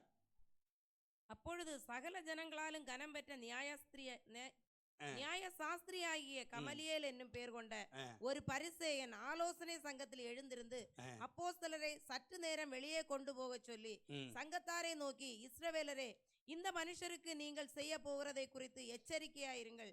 ஏனென்றால் இந்நாட்களுக்கு முன்னே தெயுதாஸ் என்பவன் எழும்பி தன்னை ஒரு பெரியவனாக பாராட்டினான். ஏறக்குறைய 400 பேர் அவனை சேர்ந்தார்கள். அவன் மடிந்து போனான். அவனை நம்பின அனைவரும் சிதறி அவமாய் போனார்கள். அவனுக்கு பின்பு குடிமதிப்பின் நாட்களிலே கலிலேயனாகிய யூதாஸ் என்பவன் எழும்பி தன்னை பின்பற்றும்படி அநேக ஜனங்களை இழுத்தான். அவனும் அழிந்து போனான். அவனை நம்பி இருந்த அனைவரும் சிதறடிக்கப்பட்டார்கள். இப்பொழுது நான் உங்களுக்கு சொல்லுகிறது என்னவென்றால், இந்த மனுஷருக்கு ஒன்றும் செய்யாமல் இவர்களை விட்டுவிடுங்கள். இந்த யோசனையும் இந்த கிரியையும் மனுஷரால் உண்டாயிருந்ததானால் ஒழிந்து போம். தேவனால் உண்டாயிருந்ததே ஆனால் அதை ஒழித்துவிட உங்களால் கூடாது. தேவனோட போர் செய்கிறவர்களாய் காணப்படாதபடிக்கு பாருங்கள் என்றார். ஆமென். இது ஃபர்ஸ்ட் செஞ்சுரியில் உயிர்த்தெழுந்த கிறிஸ்துவை சாட்சி பகிர்ந்த மக்கள் பயந்து பயந்து சாட்சி பகிர்றாங்க. ஆனால் அவங்களுடைய பேச்சு, அவங்களுடைய பாவனை, அவங்களுடைய எண்ணம் அதெல்லாம் பயங்கர ஸ்ட்ராங்காக இருந்தது. ஸ்டீவனுடைய பேச்சு அவர்களால் டாலரேட் பண்ண முடியல. ஆக்யூரேட்டாக பேசுகிறான். அவர்கள் கைவிடாக நடந்த அற்புதங்களும் அடையாளங்களும் பயங்கரமாக இருந்தது. இது இந்த கமலியேல் என்கிறதான ஒரு பெரிய ஒரு பண்டிதர் அவர் சொல்கிறாரு, இப்படி கொஞ்சம் பேர் வந்தாங்க, ஆனால் அவங்க எல்லாம் மாண்டு போயிட்டாங்க. ஆனால் இந்த இயேசுவை பார்த்தா அப்படி இல்லைன்னு எழுதாமல் இருந்தாலும் அப்படி இல்லை. He's a different. காரணம் அந்த ஒரு நியாயசாஸ்திரி வேதத்தை தெரிஞ்சவன் தானே. இயேசு கிறிஸ்துவை குறித்து என்னென்ன எழுதியிருந்தோ அதுபோல் அவரில் உண்டாயிருந்துச்சு. ஹல்லேலூயா. அப்போ நீங்கள் தேவனுக்கு எதிராக போர் செய்யாதீங்க, சாத்தியமில்லை. அவங்க என்ன சொன்னாங்க தெரியுமா? அதாவது தேவனால் உண்டாயிருந்தே ஆனால் அதை ஒழித்து விட உங்களால் கூடாது. இன்றைக்கும் கூடுதா? மூட்டை பூச்சி மாதிரி நசுக்கிறாங்க, ஆனால் அது வளருது மாதிரி வளருதுங்க இல்லையா? ஒரு பாட்டு பாடுறாங்க, கிறிஸ்தவனை டிஸ்டர்ப் பண்ணாத, அவன் வெட்ட வெட்ட வளருவான். அது எனக்கு தெரியல என்னமோ. பட் இந்த கல்லின் மேல் எவன் விழுகிறானோ அவன் நொறுங்கி போவான். இந்த கல் எவன் மேல் விழுகிறதோ அவன் நசுங்கி போவான். கிறிஸ்துவுக்கு மேலேயும் கிறிஸ்தவத்துக்கு மேலேயும் இந்த உலகத்தில் இருக்கிற எந்த தத்துவங்களும் சேர்ச்சை பண்ண முடியாது. ஹல்லேலூயா, ஹல்லேலூயா. இன்னைக்கு அன்பான தேவ பிள்ளைகளே, மகதலேனா மரியாள் அதை புரிந்து கொண்டாள். இயேசு கிறிஸ்து இந்த உலகத்தில் பலியானது ஃபேக்ட். அது ஒரு பெரிய ஒரு ப்ராசஸிங். இந்த பிளேஸ் ஆதாமுக பிளேஸ் ஆண்டவர் எடுத்தார். தேவனுக்கு மனுஷனுக்கு மத்தியஸ்தர் ஒருவரே, அவர் ஆண்டவராக இயேசு கிறிஸ்து. அந்த இயேசு இல்லாத மனுஷனுக்கு பரலோகத்துக்கு போக முடியாது. நானே வழியும் சத்தியம் ஜீவனமாக இருக்கிறேன்னு அவர் தான் சொன்னார். அன்றைக்கு இருந்த முதல் நூற்றாண்டில் வாழ்ந்த மக்கள் அநேகர் இந்த சுவிசேஷத்துக்கு எதிராக வந்தார்கள். அவர்கள் தோற்று போனார்கள். அவர்களை ஜெயிலில் கொண்டு போனாங்க. அவர்கள் ஜெயிலிருந்து வெளியே வந்தாங்க. தூதன் இறங்கி வந்து பேதுரு வெளியே கொண்டு வருகிறான். பவுலும் சீலாவும் சிறைச்சாலையில் இருக்கும் பொழுது சிறைச்சாலை அதிரத்தக்கதான பரிசுத்தாவின் செயல்பாடு உண்டாயினது. இதெல்லாம் என்னத்தினால தெரியுமா? த ரெசரக்ஷன் பவர், உயிர் தொழந்த அது தேவ வல்லமை. இன்னைக்கு உங்களை என்னை ஆளுகை செய்கிறதும் அதே வல்லமை தான். ஹல்லேலூயா, அதே வல்லமை தான். அந்த பரிசுத்த ஆவியானுடைய பவர் குறைந்து போகவில்லை. ஹல்லேலூயா, அதே வல்லமை குறைந்து போகவில்லை. இன்றைக்கு நீங்களும் நானும் தேவ சமூகத்தில் உண்மையாக கூடி வரும் பொழுது, உண்மையாக ஆராதிக்கும் பொழுது, நாம் தேவாலயத்தில் தேவனை துதிக்கும் பொழுது, அவரை ஆராதிக்கும் பொழுது, அவருக்கு மகிமை செலுத்தும் பொழுது நம்முடைய மத்தியில் அவர் இறங்கி வருவார். என்னை கேட்கிற அன்பான தேவ பிள்ளைகளே, இந்த ரெசரக்ஷன் நாள், இந்த உயிர் தெழுந்த நாள் நம்முடைய வாழ்க்கையில் என்னமாக இருக்கிறது? ஒரு பண்டிகையோடு நாம் முடித்து விடாதபடி, ஆதி முதல் நூற்றாண்டு திருச்சபையில் வாழ்ந்த தேவ பிள்ளைகள் எப்படி கர்த்தரோடு தங்களை இணைத்து கொண்டார்களோ, எப்படி தேவனுக்காக தங்களை அர்ப்பணித்தார்களோ, எப்படி கோதுமை மணி போல் இந்த உலகத்தில் மடிவதற்கு தங்களை ஒப்பு கொடுத்தார்களோ, அந்த சிந்தையும் அந்த எண்ணமும் அவர்களுக்கு உண்டான பொழுது அவர்கள் மேலே வியாபரித்த அந்த தெய்வீக வல்லமை அளவில்லை. ஹல்லேலூயா. அவர்கள் மேலே இறங்கி வந்த பரிசுத்த ஆவியாண்ட வல்லமையை கண்டு ஜனங்கள் அதிர்ந்தார்கள். பிசாசுகள் அலறியடித்து ஓடினது, வியாதிகள் மாறி போனது, சுவிசேஷம் அறிவித்தார்கள். இன்றைக்கு நீங்களும் நானும் பயந்து இருக்கிறோம். காரணம், அந்த பவரை நம்ம புரியாமல் இருக்கிறோம். ஹல்லேலூயா. ஏதோ நம்ம சாதாரணமாக கூட்டம் கூடுறோம், ஜெபம் பண்ணுறோம், பாட்டு பாடுறோம், அதை செஞ்சு நம்ம விடுறோம். ஆனால் அந்த முதல் நூற்றாண்டு திருச்சபையில் அந்த ரெசரக்ஷன் பவர் மூவ் ஆனதுடைய பவரை இன்றைக்கு நம்ம அனுபவிக்கலை. ஆமேன். இன்றைக்கு ஆண்டவர் சொல்லுகிறார், இந்த 2025 இந்த உயிர்ப்பின் பண்டிகையில் நீங்களும் நானும் செய்ய வேண்டிய ஒரு காரியம் என்ன தெரியுமா? அந்த மகதலேனா மரியாள் கல்லறை இடத்துல ஓடி வந்தது போல உண்மையான அன்பு நமக்கு இருக்குமானால், உண்மையான பாசம் தெய்வத்தோடு இருக்குமானால், அவர் என்னை ரட்சித்திருக்கிற அந்த ரட்சிப்பை நாம் உணர்கிறது உண்மையானால், கடந்த காலத்தில் தெய்வம் எனக்கு அற்புதம் செய்திருக்கிறார் என்கிற அந்த மனோபாவம் நமக்கு இருக்குதென்றால், அந்த மரியாளை போல நாம் தேவ சமூகத்தில் வரணும். ஹல்லேலூயா. படித்தவர்களுக்கு ஒருவேளை தென்படாமல் இருக்கலாம், ஆனால் உங்களுக்கு அவர் தென்படுவார். ஆமேன். என்னை நோக்கி கூப்பிடு, நான் என்னை விடுவிப்பேன், நீ என்னை மகிமைப்படுத்துவாய். இன்றைக்கு என்ன கேட்குற அன்பான தேவ பிள்ளைகளே, ஒரு நாளும் பிசாசு வந்து காதலில் சொல்லுவான், நீ யூஸ் இல்லை அப்படிமா. நீங்கள் சொல்லிடணும், நம்ம தான் யூஸ் இல்லை. ஆனால் என்ன, ஆண்டவர் ஒரு விலைக்கு வாங்கினார், அவர் பெரியவர். ஹல்லேலூயா. தன்னை விலை கிரயமாய் கொடுத்து என்ன வாங்கினார், அவருக்கு என்ன விலையோ அது எனக்கு விலை. ஆமேன். எத்தனை பேர் சொல்ல முடியும்? நம்முடைய கேரக்டர் இல்லைங்க, நம்முடைய மனோபாவம் இல்லை, நம்முடைய குடும்பம் இல்லை. பிகாஸ் அவருடைய நாமத்தை நீர் அறிந்திருக்கிறபடினால், அவருடைய நாமத்துக்கு மேலே பற்றுதலாக இருக்கிறபடினால தெய்வம் நம்மை விடுவிக்கிறார். ஹல்லேலூயா. ஆகவே தான் ஆண்டவராக இயேசு கிறிஸ்து நமக்கு சொல்லியிருக்கிறார், ஆபிரகாமுக்கு உண்டான சகல வாக்கு தத்தமும் ஆசீர்வாதமும் அந்த இயேசு கிறிஸ்துவுக்குள்ளாக புறஜாதிகளாகிய நமக்கு உண்டாயிருக்கிறது. ஹல்லேலூயா. அவரை விசுவாசித்திருக்கிற தேவ பிள்ளைகளாகிய நாம் பாக்கியவான்கள். அந்த ஒரு பாக்கியமான ஒரு மனோபாவத்தோடு நாம் தெய்வத்தை சேவிப்போம். கர்த்தர் நம்மை பலப்படுத்துவாராக. இல்லை எழுப்பியிருப்போமா? ஒரு வார்த்தை நம்ம செபிப்போம். ஹல்லேலூயா. கிருபையுள்ள ஆண்டவரே, உமக்கு நன்றி. ஹல்லேலூயா, ஹல்லேலூயா, ஹல்லேலூயா. எல்லாரும் ஒரு வார்த்தை ஜெபம் பண்ணுங்க பார்க்கலாம். பாய்களை துறந்து கர்த்தருக்கு நன்றி செலுத்துங்க. ஹல்லேலூயா. ஓ உமக்கு நன்றி ஆண்டவரே, ஓ உமக்கு நன்றி செலுத்துகிறோம். ஹல்லேலூயா. உன்னத பாட்டில் சாலமோன் பாடுகிறார், அந்த மகிமையான தெய்வத்துடைய அந்த பிரசன்ஸ். ஹல்லேலூயா. மோசே தன்னுடையதான பார்வோனுடைய வீட்டில் தன்னுடையதான தாயார் சொல்லி கொடுத்ததான தன்னுடையதான தெய்வத்தை குறித்ததான அந்த மேன்மை அறியும் பொழுது அவன் கிறிஸ்துவை அவன் காண்கிறான். கிறிஸ்துவுக்காக பாடுகளை அனுபவிப்பதற்கு வெளியே வருகிறான். காரணம், அந்த நாளிலே அந்த கிறிஸ்து வெளிப்பட்டார். ஹல்லேலூயா. இந்த நாளில் 2025 காலகட்டத்தில் வாழுகிற உங்களுக்கும் எனக்கும் இந்த இயேசுவை அனுபவிப்பதற்கான ஒரு பாக்கியம் உண்டானது. ஹல்லேலூயா. அந்த ஆண்டவரை பார்த்து சொல்லுவோமா, கர்த்தாவே என்னை நான் உம்முடைய கரத்தில் தருகிறேன்ப்பா. ஹல்லேலூயா. ஓ உமக்கு நன்றி செலுத்துகிறோமப்பா. இந்த நாள் எங்களை பலப்படுத்துவீராக. நாங்கள் உம்மோடு கூட வாழணும் ஆண்டவரே. ஹல்லேலூயா, ஹல்லேலூயா. நாங்கள் உமக்காக நாங்கள் வாழணும் ஆண்டவரே. எங்களை அர்ப்பணிக்கிறோம் ஆவியானவரே. ஹல்லேலூயா. ஓ நாங்கள் உமக்கு நன்றி செலுத்துகிறோம் ஆண்டவரே. ஹல்லேலூயா, ஹல்லேலூயா, ஹல்லேலூயா, ஹல்லேலூயா. யார் வேண்டும் நாதா நீரல்லவோ,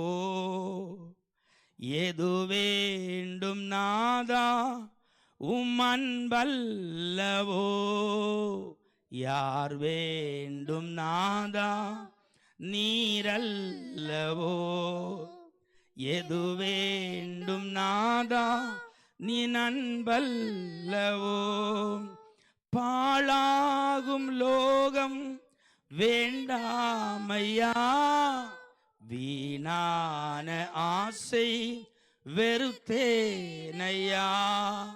பாழாகும் லோகம் வேண்டாமையா, வீணான ஆசை வெறுத்தேனையா. யார் வேண்டும் நாதா நீரல்லவோ, எது வேண்டும் நாதா நீ நண்பல்லவோ. சிற்றின்ப மோகம் சீக்கிரம் போ, பேரின்ப நாதா நீ போதாதா. சிற்றின்ப மோகம் சீக்கிரம் போ, பேரின்ப நாதா நீர் போதாதா. யார் வேண்டுமென்று ஏன் கேட்டீரோ, எங்கே நான் போவேன் உம்மை எல்லாம். யார் வேண்டுமென்று ஏன் கேட்டீரோ, எங்கே நான் உம்மை எல்லாம். யார் வேண்டும் நாதா நீரல்லவோ, எது வேண்டும் நாதா உமன்பல்லவோ. உலகத்தின் செல்வம் நிலையாகுமோ, பேர் புகழ் கல்வி அழியாததோ. உலகத்தின் செல்வம் ஆகுமோ, பேர் புகழ் கல்வி அழியாததோ. பின் ஏன் கேட்டீர் இக்கேள்வியை, பதிலென்ன சொல்வேன் நீரே போதும். பின் ஏன் கேட்டீர் இக்கேள்வியை, பதிலென்ன சொல்வேன் நீரே போதும். யார் வேண்டும் நாதா நீரல்லவோ, எது வேண்டும் நாதா உமன்பல்லவோ. யார் வேண்டும் நாதா நீரல்லவோ, எது வேண்டும் நாதா உமன்பல்லவோ. யார் வேண்டும் நாதா நீரல்லவோ, எது வேண்டும் நாதா உமன்பல்லவோ. ஒரு வார்த்தை இந்த நாளில் இந்த உலகத்தில் இருக்கிற மற்ற எல்லா அன்புகளும் ஒரு நாள் எங்களை விட்டு போவோம், அல்லது நாங்கள் அதை விட்டு போவோம். ஆனால் ஒரு நாளும் மாறாத ஒரு அன்புண்டு. ஆண்டவராகிய இயேசு கிறிஸ்து யோவான் 14 அதிகாரத்தில் சொன்னார், என்னுடைய பிதாவின் வீட்டில் அநேக வாசஸ்தலங்கள் உண்டு. இந்த நாளில் துக்கத்தோடும் பாரத்தோடும் வேதனையோடும் கஷ்டத்தோடும் ஆண்டவரை ஆராதித்து அவரை சேவித்து அவருக்காய் வாழுகிற தேவ பிள்ளைகளே, ஆண்டவர் நமக்கு சொல்லுகிறார், இந்த உலகத்தில் எல்லாவற்றை காட்டிலும் அவரை நேசிக்க முடியுமா? ஒரு யோவானத்தில் ஆண்டவர் கேட்டது போல இன்றைக்கு உங்களிடத்திலும் என்னிடத்திலும் கேட்கார், இவர்களிலும் நீ என்னை நேசிக்கிறாயா? இன்றைக்கு நம்முடைய அக்கா தங்கச்சி, நம்முடைய அப்பா அம்மா, நம்முடைய சகோதரர்கள், நம்முடைய உறவினர்கள், நம்முடைய சபையில் இருக்கிற மற்றவர்கள், அவர்கள் எல்லாம் ஆண்டவரை நேசிக்கிறது தெரியும். ஆண்டவர் கேட்குறாரு, அவர்களை காட்டிலும் நீ என்னை நேசிக்கிறாயா? அப்படியானால் நீ இந்த ஆடுகளை மேய்ப்பாயாக, ஆடுகளை மேய்ப்பாயாக. இன்றைக்கு ஆண்டவர் நம்மை பார்த்து சொல்லுகிறார், இந்த ரெசரக்ஷன், அந்த உயிர் தொழுந்த செய்தி எதுக்கு தெரியுமா? இந்த செய்தியை பறைசாற்றுவதற்கு. ஹல்லேலூயா! இதை பறைசாற்றுவதற்கு. இந்த நாள் நம்ம ஒரு வெறுமையாய் போகாதபடி, ஒரு எதிர்பார்ப்போடு கர்த்தாவே, இந்த நாள் இந்த செய்தியை மற்றவங்களுக்கு அறிவிக்கிற ஒரு நபராய், மற்றவர்களுக்கு பகிர்ந்து கொள்ளுகிற நபராய் எங்களை மாற்றும் ஆண்டவரே.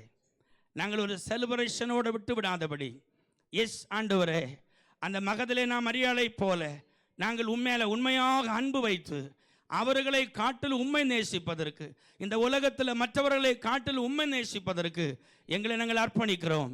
எங்கள் பாவங்களை நீர் மன்னித்தீர், எங்களை உம்முடைய பிள்ளையாய் ஏற்றுக்கொண்டீர். இந்த உலகத்தில் இருக்கிற எல்லா நாமத்திற்கும் மேலான நாமம் உம்முடைய நாமத்தை அது எங்களுக்கு தந்தீர் ஆண்டவரே. இந்த உலகத்தில் இருக்கிற ஒரு அதிகாரத்திற்கும் எங்களை விட்டுவிடாதபடி, எல்லா அதிகாரத்துக்கும் மேலே அதிகாரமுள்ள இயேசு எங்களை கண்காணிக்கிறீர் ஆண்டவரே. ஹல்லேலூயா! உன்னை ஒருவனும் தொட முடியாது. என் ஆண்டவர் நமக்கு வாக்குத்தத்தம் சொல்லியிருக்கிறார், உன்னை தொடுகிறவன் கண்மணியை தொடுகிறான். இதனால் அப்படிப்பட்ட வாக்குத்தத்தத்தோடு, அதிகாரத்தோடு, பாதுகாப்போடு கர்த்தர் நம்மை பாதுகாக்கிறாரே. நம்முடைய கரங்களை வானத்துக்கு நேராக உயர்த்தி ஒரு அர்ப்பணத்தோடு, எஸ் மாஸ்டர், அவர்களிலும் நான் உண்மை நேசிக்கிறேன், மற்றவர்களை காட்டில் நான் நேசிக்கிறேன். மற்றவங்க என்ன செய்கிறாங்கங்கிறதுக்காக அல்ல ஆண்டவரே. Lord, I will do. நான் போவேன், நான் செய்வேன், நான் கொடுப்பேன், நான் உமக்காக வாழுவேன் என்று எத்தனை பேருக்கு அர்ப்பணத்தோடு சொல்ல முடியும்? ஹல்லேலூயா! கர்த்தாவே, எங்களை உம்முடைய கரத்தில் தருகிறோம். வந்திருக்கிற ஒவ்வொரு பிள்ளைகளையும் இயேசுவின் நாமத்தில் ஆசீர்வதிக்கிறங்க தாவே. எங்களுக்காக ஆண்டவர் ஜீவன் விட்டு அந்த கர்த்தருடையதான உயிர்ப்பின் பண்டிகையை நாங்கள் இன்றைக்கு கொண்டாடி கொண்டிருக்கும் பொழுது, ஆண்டவரை உம்மை குறித்து நாங்கள் பேசி கொண்டிருக்கும் பொழுது, ஒரு விஷயம் கூட எங்களை நாங்கள் அர்ப்பணிக்கிறோம். அறியப்படாத இடங்களில், அறியாத நபர்களுக்கு, அறியாத இடங்களுக்கு கர்த்தருடையதான இந்த ராஜ்யத்தை கட்டுவதற்கு ஆண்டவரே எங்களுடைய கைகளை நாங்கள் அதில் இணைத்துக் கொள்ளுகிறோம். ஆண்டவரே, நாங்களும் அதில் உபயோகமுள்ளவர்களாய் மாறட்டும். ஆண்டவரே, உம்முடைய ராஜ்யம் விஸ்தாரமாக வேண்டும். உம்முடைய ராஜ்யம் இந்த உலகத்தில் எஸ்டாப்ளிஷ் பண்ணப்பட்டிருக்கிறது, அது பூமி முழுவதும் போக வேண்டும். ஆண்டவரே, எங்களை தருகிறோம். ஒரு விஷயம், இந்த பிள்ளைகளை உம்முடைய கரத்தில் தருகிறேன். கடந்து செல்லும் பொழுது உம்முடைய கரம் கூட இருக்கட்டும். வாகனத்தில் யாத்திரை செய்யும் பொழுது, வாகனத்தை ஓட்டி செல்லும் பொழுது, ஆபத்தான இடங்களில் வேலை செய்யும் பொழுதெல்லாம் கர்த்தருடைய கரம் கூட இருக்க வேண்டுமா செபிக்கிறோம். எங்களை தாழ்த்தி உம்முடைய கரத்தில் தருகிறோம். நீர் மகிமைப்படும். இயேசுவின் நாமத்தில் கேட்கிறோம் நல்ல பிதாவே. என் ஆத்துமாவே கர்த்தரை ஸ்தோத்திரி, என் முழு பரிசுத்த நாமத்தை ஸ்தோத்திரி. என் ஆத்துமாவே கர்த்தரை ஸ்தோத்திரி, கர்த்தர் செய்த சகல உபகாரங்களை மறவாதே. ஆமென். கர்த்தராகிய இயேசு கிறிஸ்துவின் கிருபை, பிதாவாகிய தேவனுடைய அன்பும், பரிசுத்த அன்னைக்கும் சிநேகமும் இன்றும் என்றும் சதா காலங்களிலும் நம்மோடும் பூமியில் எல்லா பரிசுத்தவான்களோடும் கர்த்தருடைய வருகை மட்டும் உண்டாவதாக. ஆமென். அல்லேலூயா, அல்லேலூயா. கரங்களை தட்டி கர்த்தருக்கு நன்றி செலுத்துவோமா? ஆமென். இன்றைக்கு நமக்கு சிறப்பான